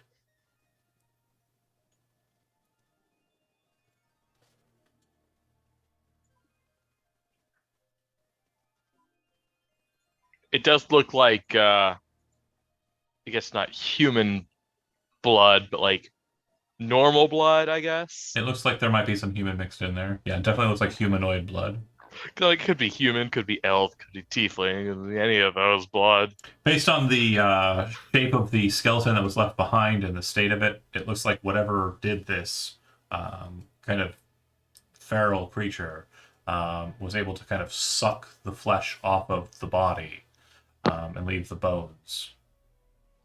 If you inspect it closer, if you have medicine trained or want to make a medicine check, I'll just give it to you. It does also look like the bones have been kind of broken slightly to allow for the marrow to be sucked out of them as well. Jijo, real quick, catch up. There are some magic items. There's a jar. Inside the jar is honey, and inside that honey is a Baby. stillborn baby that's been mellified inside of it. Mellification is a mummification process where you mummify a corpse in honey. And they've been asking if you wanted to drink that. It does seem to have beneficial properties like the others. If I wanted to drink the baby, Yeah. If you want to drink the honey with a baby in it. Didn't feel right taking that opportunity from you. Also, Terry would, being a merchant, know that mellified mortal creatures are delicacies in and around Ikashad and Vitali, and are sometimes sold in the markets at Nock. I'm sure. Yeah, it you tastes know, that's fine. a delicacy there. it's too evil. Can't do it. Okay, so Jai, that means you get it if you want it. Yeah, Okay, I have no Bottoms such up. moral quandaries. Come on. great. Are you familiar with the spell Foresight? I not offhand without looking. Drinking the contents and consuming the contents entirely, which you were very clearly compelled to do once you begin, the spell Foresight is cast upon you. Oh God. Okay, For those of cool. you who aren't aware what Foresight is, it's a 9th level spell that Yeah. says he has advantage on everything, all the things for 8 hours, period. Attack rolls, ability Ooped up. checks, saving throws, and anything that attacks him has disadvantage. Nice. And I get +2 on attack, right? You get +2 on your damage rolls. Damage. Yep. All right. So this Halfling's sword, maximum hit points are increased, and Sen's hit points cannot be reduced. By like magic things. Anything. Your magic. Anything. No, not your hit point total. Your Yeah. maximum hit points. My maximum. Okay, okay. so Because I was like, wait. How that's long too does this OP. last? It lasts for 24 hours. Yeah. Okay. The only ones So- who doesn't is Chives. so the sword doesn't actually have stats. I put it in my sheet and it doesn't. It'll work just like a long sword. Just like a regular long sword. Yeah, no bonuses. Okay. I get them gauntlets. Okay. And the crown goes to Jai. Wait, it's a crown of intelligence? Yeah, it gives you 19 intelligence. Mm, Wouldn't that And- be better for Avalanche is higher. yeah. what about little Terry. little Terry? I'll take it. Everyone said no, you can't have It is it. a gauntlet. Okay, hold on. What? So do you want to give the crown to Terry? I mean, from a combat standpoint, Do you want to make him smarter? Okay. Go ahead. Let's just put it to a vote so we can move through this quickly. oh no. Those who are for Chris's character Terry receiving the Crown of Intellect, raise your hand on screen. And this is me raising my hand. Well, what's our other Yeah. option? I don't know what all our Jai, options are. Jai is the other person. Oh, okay. But Jai Jai would also be- Do just you got use the. intelligence? For Jai- But Jai doesn't No. use casting? intelligence. Yeah, you don't Not- use not intelligence at all. Oh. for anything. It would Not at literally all. Okay, just be then for skill Terry checks. gets Yeah. Right, Okay. I yeah. forgot that warlocks are charisma. Yeah, it's charisma. Okay, Yeah. never so- mind. Sorry. Sorry, doesn't- sorry, bards. Yeah, I want to clarify that it's not a combat bonus for Terry to Right. have a higher int. It's- Terry would just be smarter. Yeah, no, that's Right. too Okay, dangerous for and everyone I involved. No. get the That's when jack of Terry all actually kills trades us all. Well, Have proficiency Jai. on all my rolls, plus the stone of good luck gives me a +1 on all my but rolls. because you already So, got the mellification, you already have advantage on everything, and Terry hasn't gotten anything yet. That's true. Okay. that's Yeah, true. but that's Terry drank a temporary. potion, did he? I'm voting for Terry. 'Cause Terry, it's- Terry drank a potion too. I don't know what you Yeah. did. Terry did drink a potion. Oh, that's The right. only Yeah. one who hasn't. Namali got the shield. Everybody got something. It's just Okay. a matter of who gets two things. Okay, I'm still voting Yeah. for Terry because it's going to be funnier. But No, that's fair. This isn't for real, I'm- but smart Belroth. You could lend it to Terry Aw, for That's fair. until his thing fizzles out. There's no Yeah. reason to lend it to Terry though. hold on. Are we I giving just it want to to know Terry or what Jai? John Just- is up to. Jai. I'm out. So we got to vote for Jai. Magpie, who you Yeah. voting for? Jai. Okay, two Let's for, do Jai. fine. Okay, so you got the crown. Not really much changes in the way that you perceive the world, other than it's a very quick and easy. Like a lot of the synapses that took a little while to fire to kind of get things to happen are moving a bit more quickly in your mind. Can you tell us what was going to happen if we gave it to Terry? No, I can't because you didn't make it happen. Like, just come on. It would have been really, Terry, great. He puts it on, and then you see a third Fine. eye open in I'll his tell you. forehead. He would have been like, a lot of these things I've been doing in the past, these scams, they're really dumb. I should probably try and do something better with my life. Because everything I've been doing before this moment, when I put this crown on, has been pointless, self-centered, and idiotic. Wouldn't that be a wisdom thing, though? No. Intelligence. You become book Yeah. smart. You realize Yeah. the things that you're doing aren't Logically actually make good. no sense. Then Terry becomes a politician. Oh God. No. Terry Yes, the becomes world. the cult leader. Wow, we have a Doesn't- boss for doesn't the. change his morality. It just makes the game bigger. Make Yeah. He'll be the big bad for Roots of Heaven spinoff. make not great again. Oh no. God. Oh yeah. Anyway, Oh, no. moving along. So do you follow the trail of blood? What? What? Oh God. Mhm, Yeah. mhm. I'm Why are- going the why are obvious we path, here? whichever way was the You'll clear see that path. it looks like up ahead there's kind of a broken minecart. A little further on, you can see one of the sarcophagi that look like they're in these side chambers being dragged in a direction. It also looks like there, is a bit of material near there as well. It looks like it's kind of gross. You also see that there are quite a few jars just around the bend there that look like they are filled with water, and the blood continues on. If you make your way around that last corner, you'll see that there's a hole in the ground. Is that in Okay. intestines? Yeah. That's a cute detail. Oh snap! I can't see shit. Hole in the ground. Looks like there's a Oh, rope ladder no. that descends down, and from inside of the hole as you start to approach it, you can hear what sounds like the burbling of water. This bitch again. Do I smell anything coming out of that hole? Seawater. Fun. Jai is just gonna preemptively pull one of them caps of water breathing out and pop it over top of his new. Oh round, yeah. Just in case. We do have those, don't we? do. Cap of water breathing. Let's go.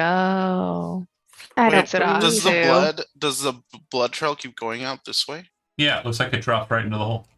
Wow. Looks like several blood trails are kind of moving. in Is there the same anything space. over here?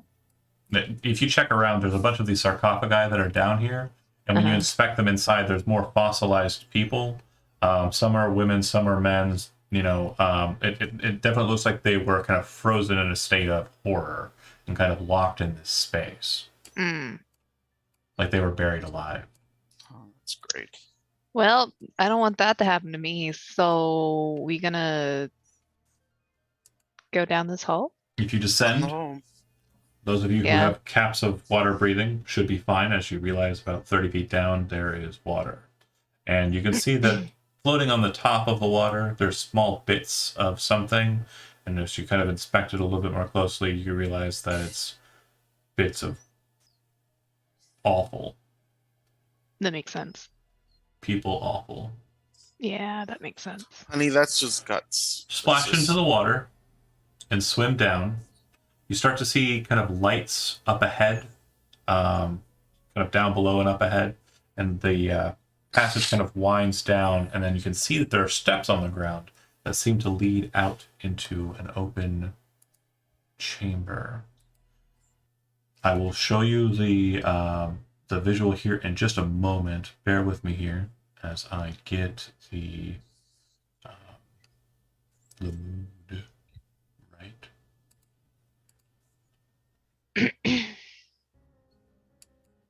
Yeah, I believe that's right. Ooh, music. That'll work. Spoopy. Seems like arcane patterns fill the water in front of you, patterning against these strange statues, each with purple glowing eyes. The electric patterns don't seem to make much sense, but in the center of them, you can see what appears to be coral. But the coral isn't like normal coral. Looks like it's been forged out of human material. Looks like it's been built up over time. In the center of it, you can see a bright glowing orange thing moving around inside of this glowing sphere. You can see what appears to be Embryo. a worm-like creature supping Baby. on an internal sac. Looks like it has matured greatly, and you can also see at this point it looks like it's starting to maneuver against its shell. Oh man, we killed that thing. Directly above it, you can see the outline of a woman. She then starts to move towards you in the water. Not swimming, just kind of moving without exerting any force. The woman in question is shapeless in every regard other than the fact that you can tell she is feminine. She's transparent, but it's visible. She doesn't seem to have features that you can identify. But Terry, you recognize her. As she seems to begin to start to talk, you hear another voice interrupt and fill the waters. You hear it echo through the water, but you also hear it inside of your head.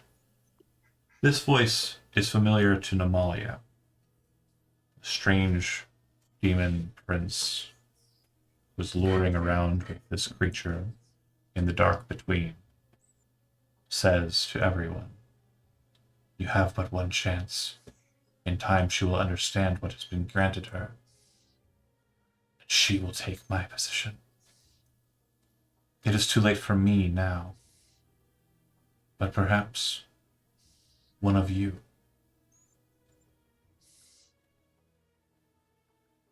You see the woman, the spectral shape of the woman, the lady, standing there kind of in between you and the form. And directly above that form, now glowing in the same kind of purplish colored light, you see a symbol, a circle, with 3 dashes through the top of it and 1 dash directly out of the bottom. You've seen the symbol a number of times in your travels here. It's the symbol that the 3 sisters held as their icon. It is a symbol of the throne of lust. And it seems to be just resting there in the open water, ready for the taking. What do you We do? wanna, do we get it? Do we grab it? Do you? I grab the thing. Do you want to start swimming towards the thing and grab it? Yeah. You're muted, Gijo. You probably don't want to be muted, so I'm going to make sure you're not before we move on to Belroth. Fuck my life, thank you. Okay, Balroth, what did we say? Don't touch things. Namalia will grasp Balroth's Oh, great. arm. So that hopefully that should absorb some damage if things go wrong. Are we out of initiative? Like, Yeah, there's do no, they there's no initiative. There's no fight happening. Okay, and then we're also gonna give you this. So that's it. That's all she's gonna do. Okay. All right. So he will. I can't actually select my token for some. My last 3rd level spell, I'm also gonna cast Fly on Balroth, so Balroth doesn't have to Ooh. swim to it. You got fly speed, baby. Ooh. All right. So it's like out here. It's directly overhead the larval kind of, or the egg form. Okay. So he gonna fly like Peter fucking Pan. He can fly out here. As you And then- start to approach it, you see a woman appear before you, bright red hair, wearing very little. She appears to be kind of what the 3 women you just dealt with were striving to be. Absolute perfection when it comes to just sexy, especially in Belroth's mindset. It seems like she almost manifested this specific form for you. She holds her hand out, and in her hand she has the same symbol carved into her palm. As she kind of opens her mouth, you can see she has vampire-like fangs, and she says, "Be wary. You take up a great responsibility with this. The evils within your heart will be made manifest. If you are prepared, Belroth of the Grey Order, to become the Demon Prince of Lust, then take the symbol. Otherwise, let someone else who is stronger try for it." You then hear another voice. This is an absolutely new voice to the entire equation. "I can take it. I can do it. I've prepared my entire life for this. I'm strong enough." A female voice. One you've never heard before. You then see Alicia kind of annoyed turn and look at the invisible, untangible. Entire life. Abomination. Turns and looks back to Belroth. You must be quick, you and yours. Decide who it will be, since you did not allow any of my sisters to this place. Well, they're They kind of made their bitches, choice. so. She goes, I know, they could be retcons. Like, I mean, No, we're he all dropped being the honest he dropped here. the C word. Twitch, no, not Twitch. I didn't say it. No. Well, there goes my Twitch I channel, heard, guys. I heard nothing. I said runts. I said runts. Yeah, they are runts. Yeah, they are runts compared to her. Yeah, that's right. That's what I said. People who view my thing, nobody. That is exactly what I heard. That's Right. what I heard. fair. They were quite puny. Believe it. Didn't say a bad word. Sorry. Okay. Anyways. So what I'm gathering here is either we let the creepy lady become a demon lord. You let the Lady of the Deep become the Demon Prince of Lust, or one of you 6, 7 become it. Oh no, it's Um, like the end of the Not this again. Why in the hell did you think the sequel to the Gulfias tree was going to be a happy ending? Why in the fuck did you think that was going to be the case? because I'm an optimist. You know who is John. perfect for this though? Who Hmm. can be anything? It's true. I mean, I'm just So- saying, logically, Sin can transform into anyone's, like, Belroth will literally look back at the group like but then again, Jai does have the charisma for that. And it's the sexy. disguised self. And the disguised self and the experience. I You- know someone who also is charismatic, can Nah. disguise self, and No. has a reason to kill the lady. Pushes No. them down. Okay, so This is Balroth is gonna look back at the group, and it is very clear. If you kind of that- maneuver back to them, you seem to understand that it's not like going to happen any moment here. It seems like there's some disconnect between the voice, the Lady of the Deep, and this entity that's floating in between. Possibly brought upon by Alicia herself. One last attempt. That said, discuss amongst yourselves in character, preferably, what you think. And Relgar goes, I'm opting out of this one. This Yeah. is what I signed up for at all. I'm No. actually going to swim my way back up to the rope and head back up. You folks, You know. Find a way out. have That's a good, fair. have a good one. I And mean, we'll- he didn't want Um, to be see ya lusted never. after. So Balroth is basically gonna spell out like either one of us takes this, or Terry's weird, whatever the hell Mom. magic shit, Mommy. weird mommy becomes a demon lord. I'm gonna I be don't really frank. like that. I just want her to die at this point. I So don't in order to understand. do that, I think that means that one of us also loses who they are. Were the sisters helping the lady? Yes, No, I think. the one out there told me that they might have had a chance to become whatever this is, the Oh. demon lord. Oh, were they all We vying prevented for them. the title? They might have been. Then what is this creature here? I don't want I to think know. that's his mommy and points to Terry. Well, I thought mommy was her, the I woman. think they're the same. I think that's a physical form of her. I mean, Or we did something. find that big worm thing. To me, it sounds like there is an ex-demon prince of lust. We're dealing with whatever the lady is over here, like gesture at the larva thing. translucent. Yeah, and then the larva. It seems like, okay, just to make sure, because it sounds like you're hitting on the right points. The larval thing appears to be the worm entity, the weird like creature Yeah. that it left behind back outside. Mm-hmm. The lady appears to be this transparent form that's before you.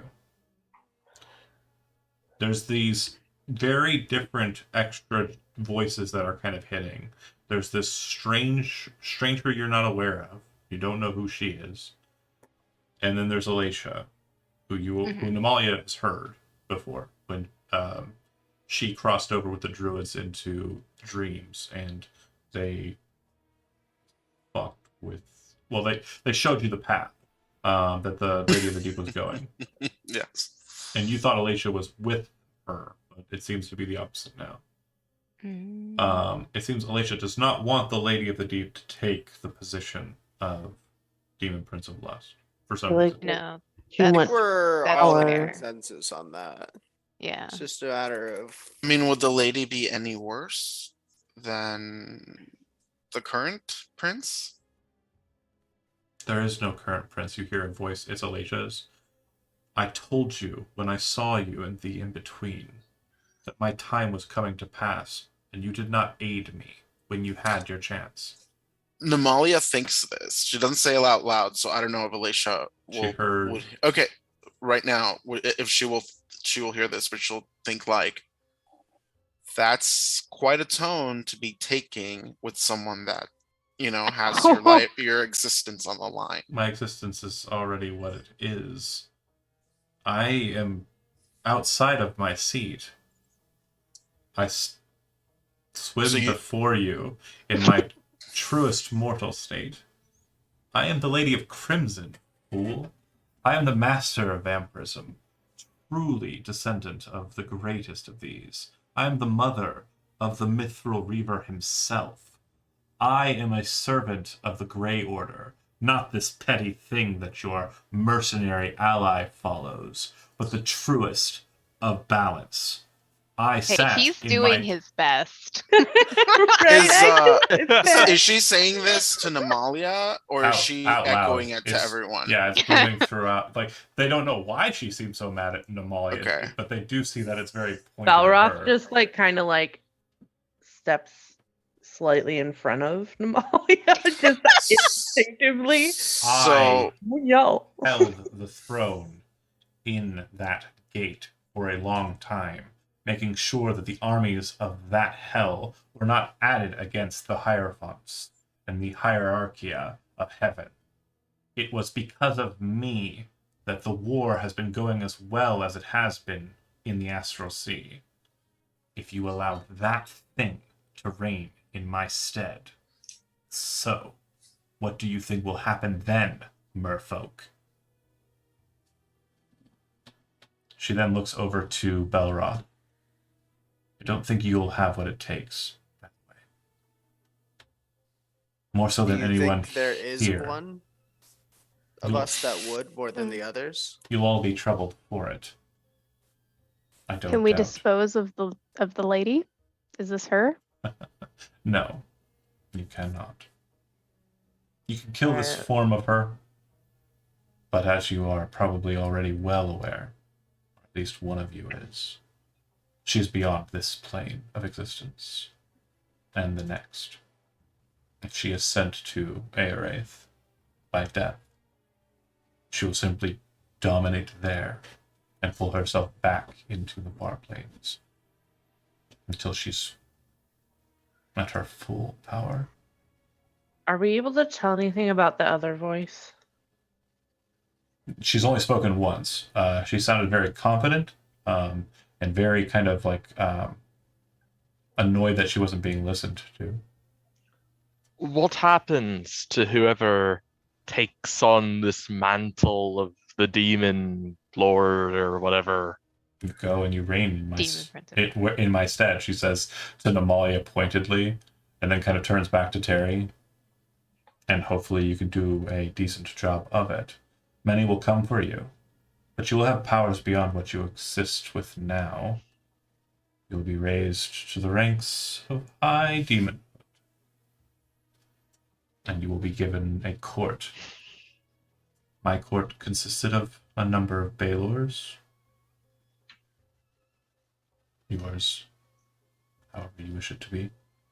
I'm sure if you are kind, there are probably some of my lieutenants who you've vanquished who might be able to aid you. And if you tell them the error of their ways, they might be, at first, annoyed and possibly plotting treachery, but it's not too hard to keep those three in check. I mean, they might like being called bad boys, but I don't know. Akane very much likes being talked down to. Yikes. I got that he's vibe. he's freaky then. Yeah, like something about the way she said that and the posture she takes in her positioning is like, oh god, she wears leather and has whips. Like- and it's like, I'm okay with that. So Aveline just Yes, feels bad slightly boy. violated a little Yeah, bit. just Like, by her saying a sentence. If you're that prude, you may not be the right choice for this position either. Will the person that takes up this mantle become evil? Yes. Even if they're not Taking up the mantle is a self-serving act. Even if you do it selfishly, you do it for your own purposes. I mean, that sounds like Terry. what happens to the lady once a new prince has taken up the title? Well, as she starts the sentence, you hear the other voice chime in, wait, no, don't do that. Then you hear a third voice, which Terry recognizes as the Lady of the Deep. Nemalia,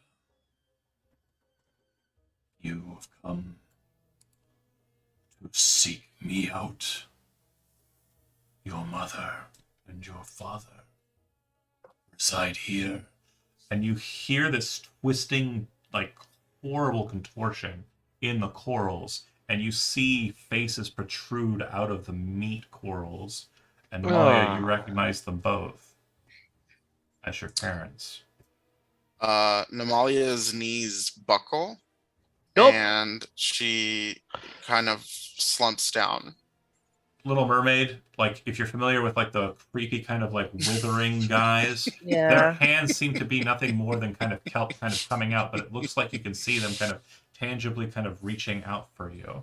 And you can hear their You voices. had to rake them across the coals. Break them across the coals. You hear their voices in your head, and only you hear them, but they're basically begging you to join them. Tears full. Nemalia, in Full Sen would put a octopus tears. hand on Nemalia's in shoulder. that breakdown, Terry and Nemalia immediately have the same revelation. The lady is the entity before you, the one that's transparent. Her power, her seat, what makes her strong, is the thing inside of the egg, and it too can be usurped.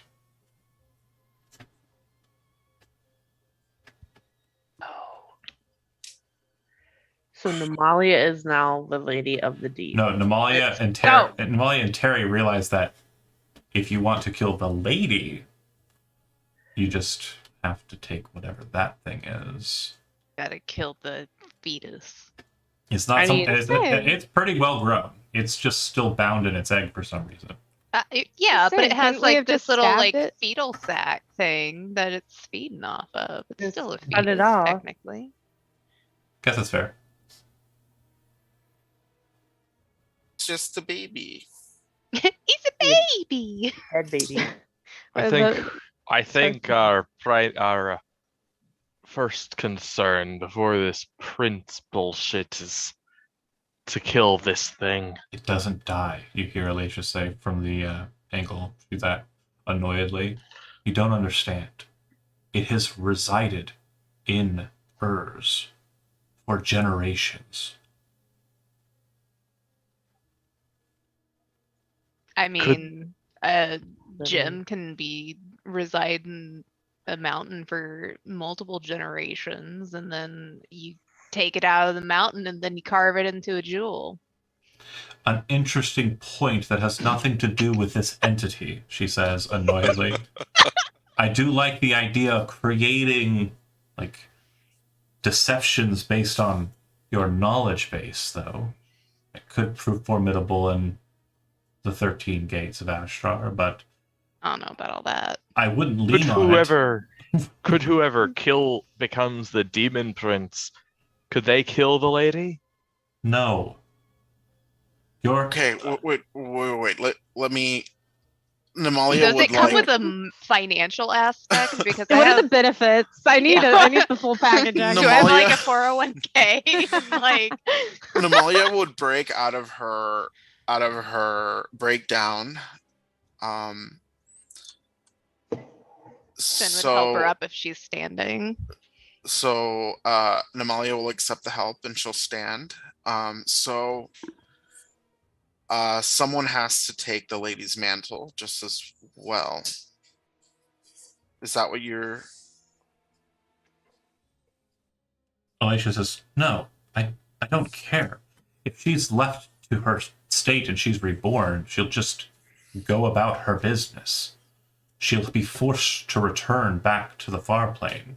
Her time in the mortal plane has been very clearly noticed by my brethren of the Grey Order.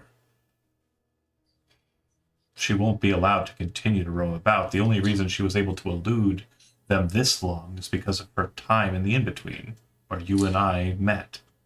Out of character. So what Namalia understands that just as the prince's throne can be taken by one of us, so can the role that the lady plays, or her power, or her. Alicia continues to stress that she doesn't understand what you're saying, is confused. That's out of character. Oh, so me as the DM, I am not going to tell you. What I'm telling you are two things. You could take the thing inside of the egg and make it your own, thus severing the lady from the deep, in essence. We could get a pet.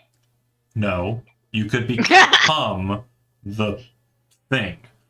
Right. Instead of the Lady of the Deep, it would be the Terry of the Deep. Or the But there Namalia of is the deep. Still a deep, like a Namalia of the Deep. The We're creature taking the of- deep away from the lady and attaching it to someone else. Thank you. Perfectly Oh, explained. okay. That's an option, but only Namalia and Terry are aware of that. Right.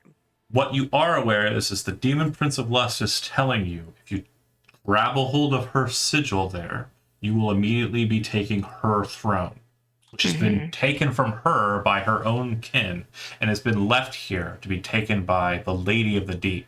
The lady has not reformed yet. The ritual is completed. She is slowly regaining her strength. She hasn't fully manifested yet. And as you're thinking about that and talking, when you look over to the transparent form, you do start to notice that there are features that are present. The woman appears to be very, very strong. She's about 6 something. She just appears to be a very powerful figure. Kind of stood before you, but you don't, it's still kind of like a blur of effect, but it does seem to be more tangibly solid. Out of character, I will tell you that if everyone else feels like they don't want to do it, Belroth is just gonna grab the sigil. Like if he thinks that no one else is up to it, and it's the only way to prevent the lady from getting it It's always and becoming more powerful. it's always the fighter, isn't it, Elizabeth? Yeah. It really is, though. He's So- gonna It do really the job. is. Self-sacrificing ass fighters always getting themselves killed by the. So it's funny. Namalia doesn't know that Terry knows, and Terry doesn't know that Namalia knows. Do the two of you look at each other?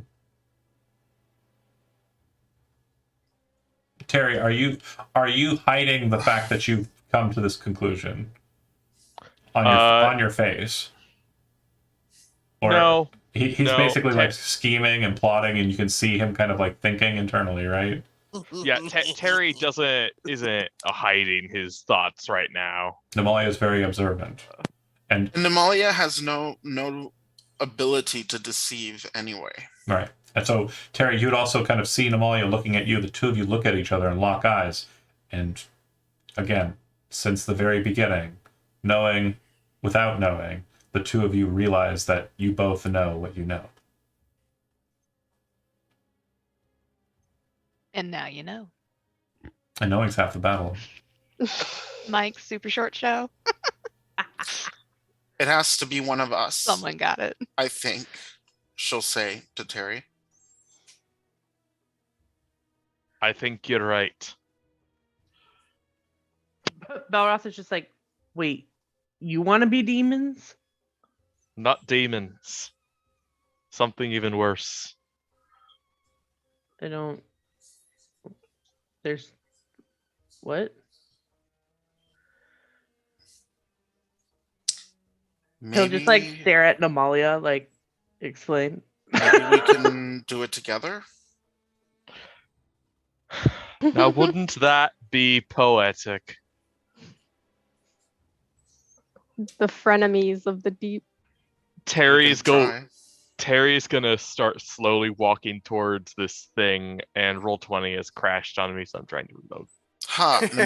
Namalia will turn Namalia into wins! octopus form and Namalia will approach like at the same rate as Terry. Okay. If the two of you move up towards it, Alacia says if you're going to take it, only one of you can take. And she seems to be talking about the sigil, but you move past it, ignoring it. I don't think anybody else really picked up on it. Belroth was confused, so they think you're moving towards the demon princedom. And as you avoid it, move towards the golden egg. And both of you place your hands upon it. The thing inside breaks free of its sack, and you can see its three mouths start to open. A tongue comes out that seems to have like the frame of a seat in it. And as it kind of lashes out and touches against the sides of it, seems to be kind of feeling to where your hands touch. You see a second mouth of the three open. And another tongue comes out and starts to feel around where Terry's hand is. Eventually you watch as it slowly causes the two to become nothing. Their bodies become gold starlight that falls into the egg. You then can see the creature inside start to become more twisted, more kind of just wrapping in on itself until it kind of peels its head up and breaks free from the egg, opening four mouths. From two of those mouths, you see remnants, figures that are fleshy, human-like. One is smaller than the other by a larger degree. One has a masculine form, one a feminine form. From one tongue writhe tentacles, and from the other, a single eye glows, bright white. Namalia and Terry, what happens in your state of being is existence seems to blur for a moment. All of your memories are kind of pursed, set aside. Your emotional states are blended together. Your characters, and for lack of better terminology, die. And Namalia and Terry and the deep become one creature. An aberration which will be named later. There's You then Namalia have- was supposed to be yeah. my sister. watch You have- it break free and start to swim upwards. The two of you have control of it, but there's a third entity inside, the deep, that immediately demands a return to where you can hibernate and grow in strength, the far plane. And you know that you have the power to do it, but it will not do it unless the two of you agree. Oh my god. You're muted. What's the other option? Is there another option to Yeah, stay? so- Rampant destruction. It definitely feels like it is in a state of fight or flight. Can we stay and help our former friends? You do not feel that that is something that the body wants. Even if like the two of us are working together to Your stay and help. Again, your knowledge base has been kind of severed from you. Your emotional states have been blended into one with a third thing. That third thing very much does not regard any of these people or entities as friends. Instead, what it regards them as is things that have come into its lair and are attempting to cause it pain. There is a third option, I suppose. And that third option seems to be this memory that's lingering in the back of your deep mind. And what it is grab the symbol. So you can fight them in your current larval state, flee, or become the demon prince of lust together as the entity of the deep. Oh my Um, fuck, that is tempting as shit. Terry There- in this So- state. Okay, hold Uh, on. So Belroth would have been following them at a distance. Yeah.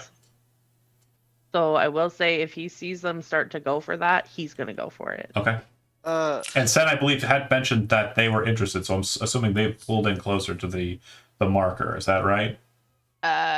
Yeah, except I I have- can't grab my token. Don't worry about it. Yeah. Aveline and Jai, are you two? Oh, are you two? Okay, Sen's gonna grab it. He will let her, but like, he's not letting. I have a quick out of character question. Dude, Is any of Namalia's goodness left in this form as part of that emotional blended core? yes, and here's another fun factor. It's been completely tainted by The- Terry. The deep isn't evil. Yeah. What you're actually picking up on, being a druid and having that kind of like understanding, and you're not really the knowledge base isn't there, but the emotional state is. And what I'm trying to give you here is that you have become one with Terry, who you feel is a duplicitous agent in this this admixture, and this very primal entity, the deep, Who is also baby. who's Hey. currently baby, yeah. Currently, baby. It's the baby. But at the same time, timeless. Like you feel a million billion years old. So the goodness in Namalia will push hard away from that sigil. Okay. So you're going for flight. Flight. Okay. Terry, fight, flight, or usurp, I guess would be the third option. I Might. think. Yeah, I fight, think, flight, or might. There you go. That's perfect.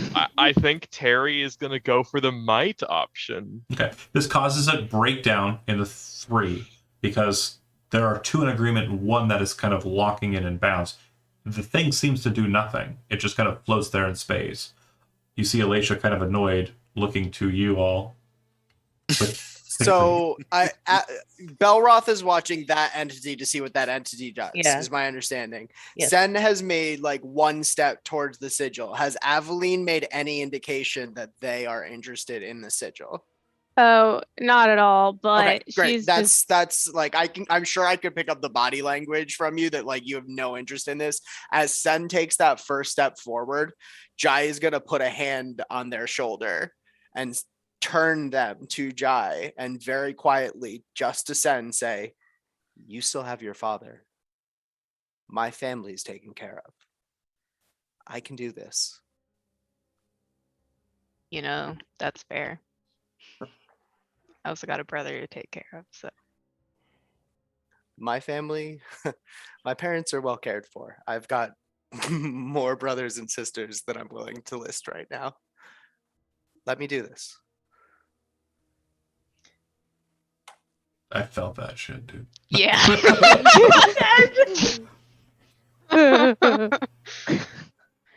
the amigos. Just if you see me again, don't fucking kill me. I promise I won't seduce you. Jai, And he reaches out for it. as you kind Hey. of, real quick, as you kind of pull Sen aside, you do see that the other thing, the lady aspect of it, has taken more of a form. You can see that her hair seems to be kind of glowing like the stars.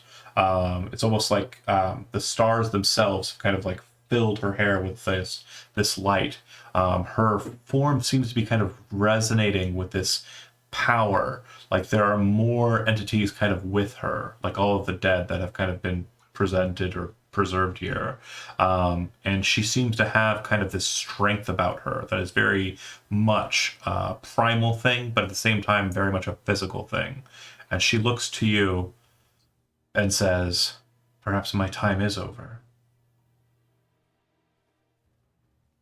You are very strong. I believe you can do it." As do I. And he's going to reach out for it. Take the sigil. Jai disappears. Alicia Nagai disappears. The entity that was kind of floating there slowly starts to kind of fizzle out. and disappear as well. Almost as if like a soul was being kind of repurposed, respun back in the wheel. Belroth, Aveline, Sen, Terry. Oh, sorry, no Terry. No dairy. Aveline, Sen, and Belroth. You float there, and directly in front of you, kind of looming in this space, kind of coming up out of the broken golden shell, now kind of emanating like with spores, seems to be the new form of the lady. Back to the interior discussion between the two. Terry and Namalia, your emotionally blended consciousness again has a query entering into it from the deep. Fight or flight. No third option. Namalia's like core of goodness again just pushes, like she's pushing against their shared body, pushing away, pushing upward away from their friends. Terry's essence is just like, well, shit, if I can't have it, what's the point in staying here? Flight. The second you two choose that, you kind of fade away, and you see the creature just plane shift. The spell plane shift, and it disappears. The place kind of quakes for a second, Sen, Aveline, and Belroth, but it's strange. You're not exactly sure what has caused it. You then see a kind of bright red light come from the hall behind you, and standing at the steps, you see a man with a beard that appears to be kind of grayish in color and kind of like well trimmed, very neatly cut. His hair is the same. He's wearing armor that appears to be made out of red crystal, and in one hand he's holding a very awesome looking Bicavarian axe. Belroth, make a history check. You have advantage.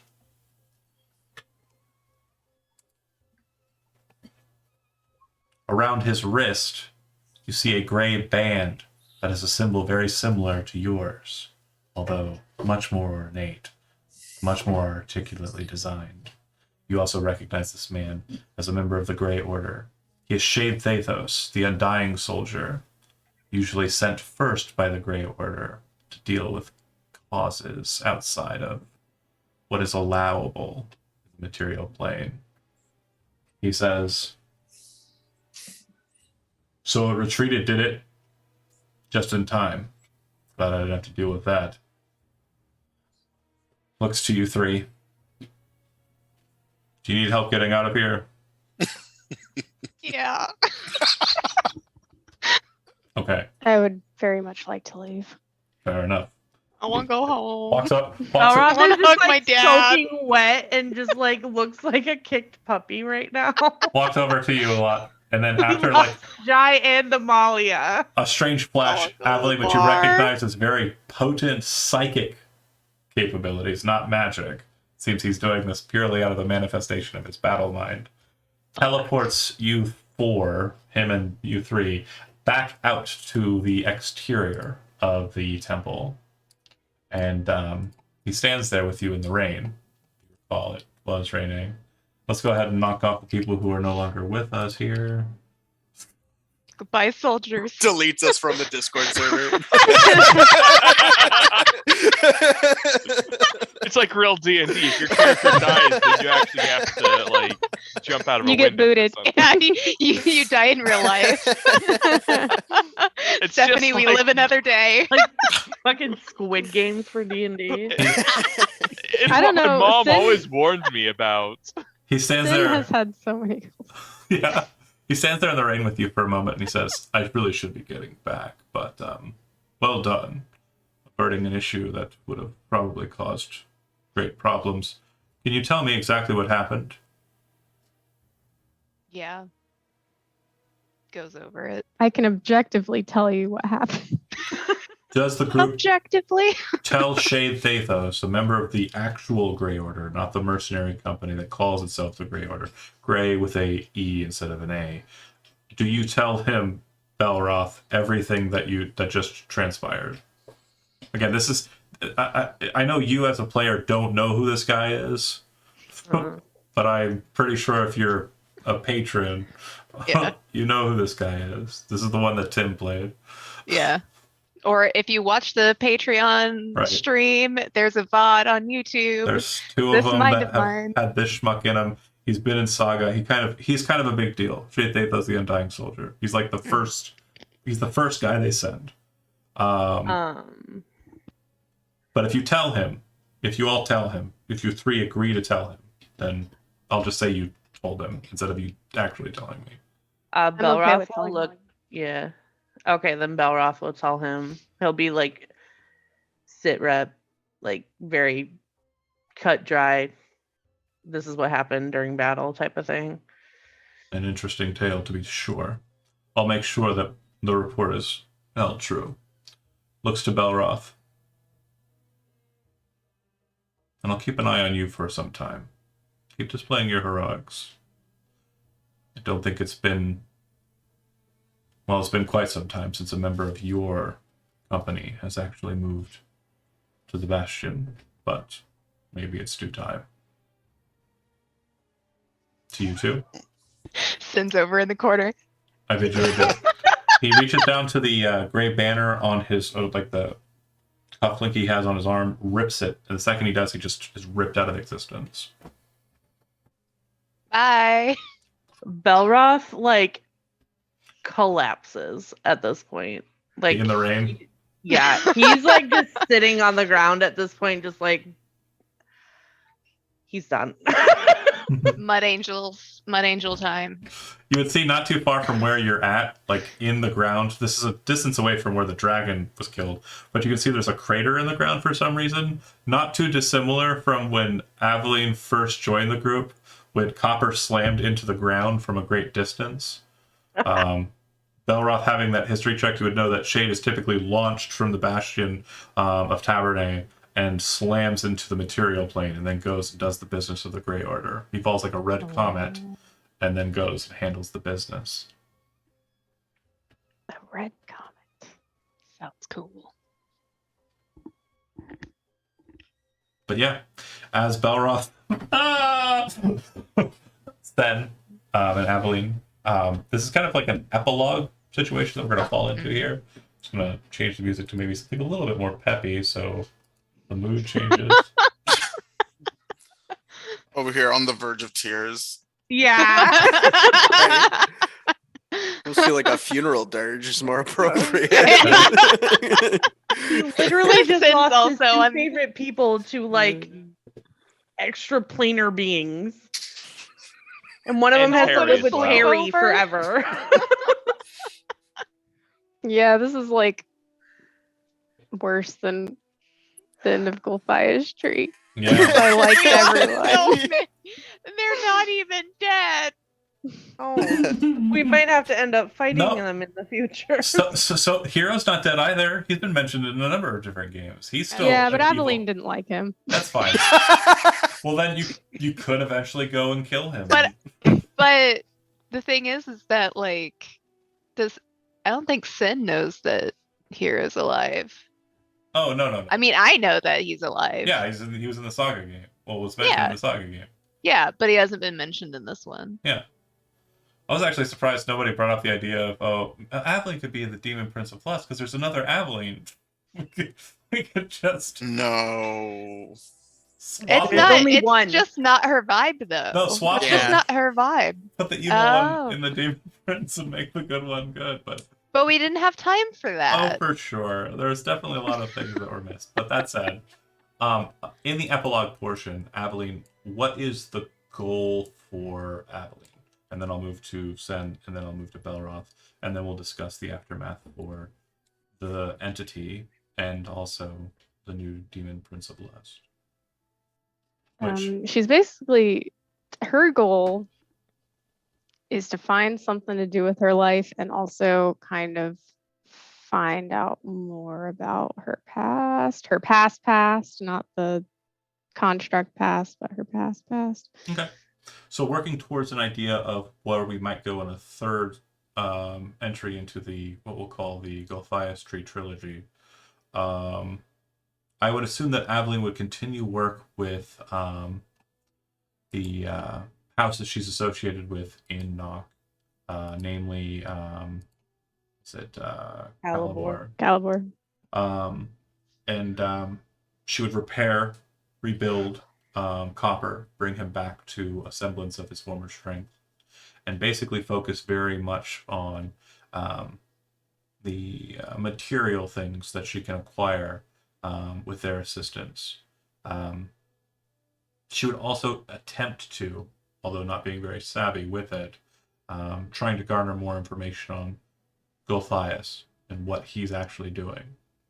And in the months after this event, she would learn very easily that he seems to be recollecting everything that was, not only that he had before the Dread Plane was formed, but also the remnants that came out of the Dread Plane when it was usurped by Rockscale. For what purpose, she's unable to find. She gets to the point where, when she feels she's comfortable in her armaments and her potential allies at that point, that she's going to go and deal with Gulthias face to face. Sen, in the aftermath, I'm assuming father and brother are probably top tier, with every so often a moment of, he gave himself for this. Oh. Jai! He was so handsome too. I can't even be mad at my dad or my brother anytime. Just gotta be thankful. Do you think Sen would try and distance themselves from the Mardigans at this point and try and kind of enter a retirement state? Or do you think Sen would still just be kind of go after it kind of situation? Because again, we just narrowly avoided I think possible. probably at least for a time, just do like gym cutting, some more like honest work. Fair. You start to kind of also realize that you didn't really terribly, have a bad thought of, you could look like anyone, and you Yeah. could actually be, anyone, personality-wise. I would think that Sen at that point would take what they learned from the Night at the Opera and kind of understand a bit about, the connections that are formed there with the troops and the like, and maybe Yeah. play at that as well. And by troops, you mean the actors? The actor or- troops, yeah. Okay, yeah. Trying to kind Yeah. of enter a state of like understanding personal and social interactions more, like Jai did. Yeah, And he was a good influence. in a couple of months, ends up being the case that perhaps a friend of yours, one very much bent on understanding more about what's really going on with former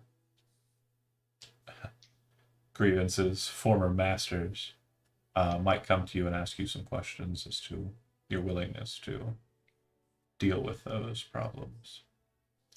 Mercenary Belroth, you return back to the remnants of the Grey Order. Although you do see that there's very quickly after the events of this, a surge in individuals being recruited. As a lot of people heard about what the Grey Order did at Siford's Pass. A couple of individuals that happened to join pretty quickly. There's a pugilist, a puncher, brawler, bar brawler, that says he's from Siford's Pass. There is a warlock who is a beholderkin. I don't know if you've been introduced to like playable beholderkin in the campaign setting, but that's a thing. They're like lesser beholder, although they wouldn't say that of themselves. But they're a playable race, and this one happens to be yellow and calls himself Peepers. Wait a minute. What? And Peepers. they joined the Grey Order, Creepers. and a number of other individuals happen to join. Johan is, glad you made it back. You tell the whole story. Everyone seems to be kind of like, insanely kind of relieved that you survived the affair, to be sure. And you very quickly see yourself entering into a rank of like higher status in the Grey Order. Not so much like given any kind of duties of managing, but you're kind of like the golden boy in the group. Like very much seen as if you can't do it, Belroth will get the job done. Yeah. Your prices are kind of set higher than others, and Yeah. yeah. But is there anything that you in particular would want to do in that kind of span after epilogue was?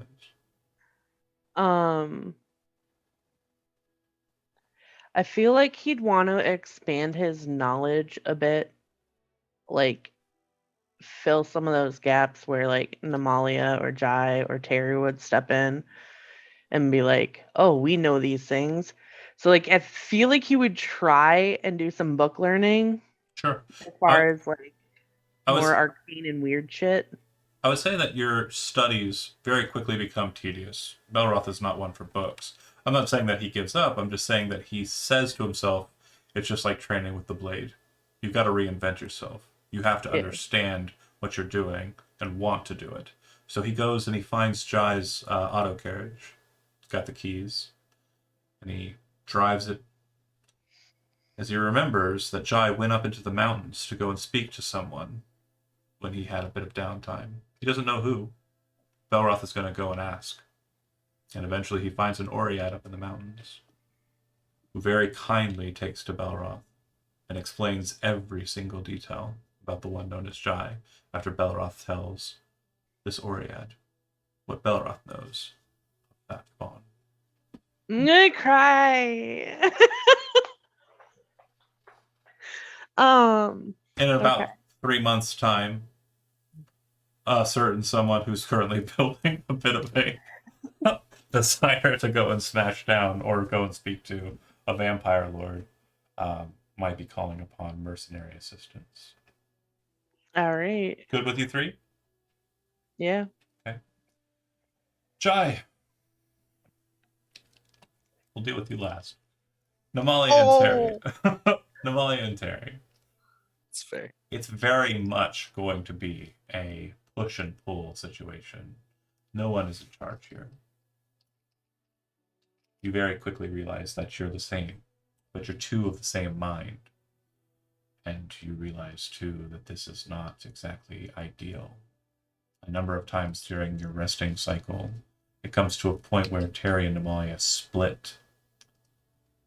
And you are reconvened with your memories, your actual emotions, and the horror of the fact that you are bound eternally to this undying star spawn, this thing that was born inside of the earth.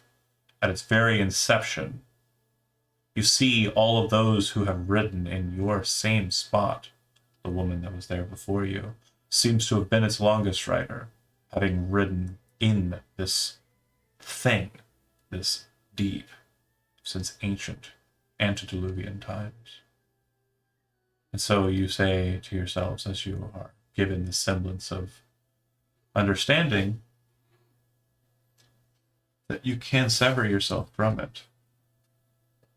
But you know that the deep seeks power. It always has. Right now it has the two most powerful entities it saw during its last gestation. It's happy with what it has, and it doesn't want to let you go. But you feel that if you really, really wanted to get away from it, you wouldn't be able to do so physically, but you certainly could do so spiritually. Again, I ask you a question. Do you want to remove yourself from the deep and move on to the beyond? Or No. do you wish to reside within it?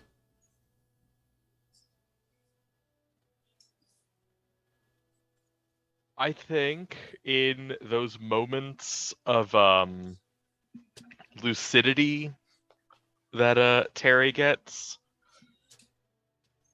he sort of thinks like the lady caused a lot of suffering to a lot of people,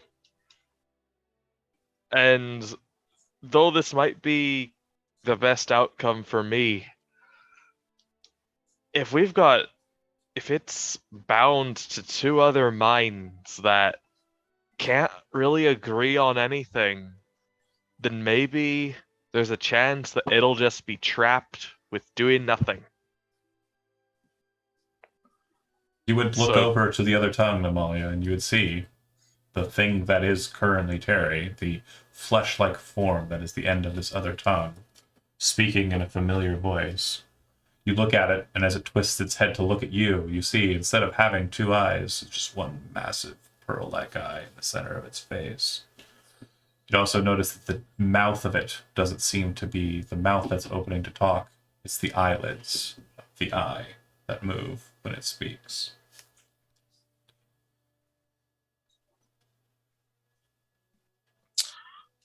I'll guard this power with you. As long as we need to.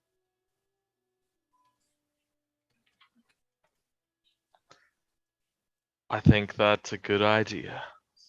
That moment of clarity ends, possibly the last one for some time, as you reconvene back to the emotional tug of war as to what happens next with this entity, and you can feel yourself growing stronger. The deep beneath your feet, this ancient being becoming more, and more powerful with every passing moment. You're certain that whoever had it before had great aims and great goals, and you very clearly realize they had the power to do whatever they wanted. Terry. And that sense of selfishness, greed, desire to take and control that exists inside of Terry, to take from others, no matter what, seems to be at odds with Nemalia's selflessness, her desire to make sure everyone was safe, even those that betrayed her in her youth, even those who fell into worship of what she is now. Okay. Good. Last but not least, you appear seated on the throne of Abaddon. You are the Count of Abaddon, the Lord of Lust, Will Breaker, King of Desire. What do you look like? Your choice. Sky's the limit. Or is it Jai is the limit? Sky's the limit. He's got to have some sick horns.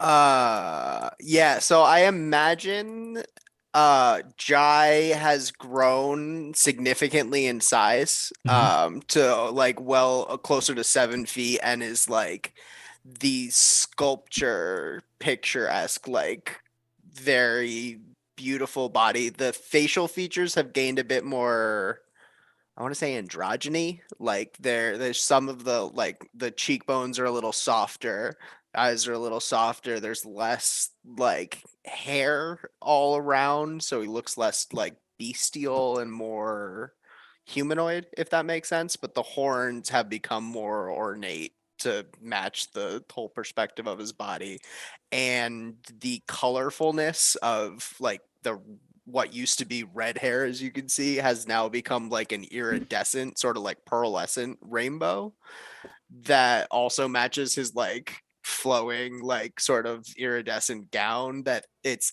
a dressing gown almost is what he's wearing for an outfit. It's the pure state of leisure, you know. It's almost like a sheer fabricy material with a pearlescence to it. And yeah, that'd be what Jai look. And all of his costume jewelry has now become true gems. Like these are like actual shining gemstones all across his like piercings in his face and dangling from his horns. One thing I want to stress to you before we move into this next engagement, Zach, is that Jai's absolute evil natures, everything that was good about him is gone. He is now absolutely twisted by his position, by taking up that sigil. So roleplay accordingly. Mhm. Around you is the court of Abaddon, succubi, incubi, all about performing all sorts of debaucherous activities upon each other, upon creatures who have accidentally slipped into this gate and now suffer for that. The pains of, again, sorry, content warning on that one. That was kind of actually really bad. Sorry. But anyways, it's hell, and it's really bad, and people are suffering in hell. Is what I mean to say. Just that's an easier way of saying it.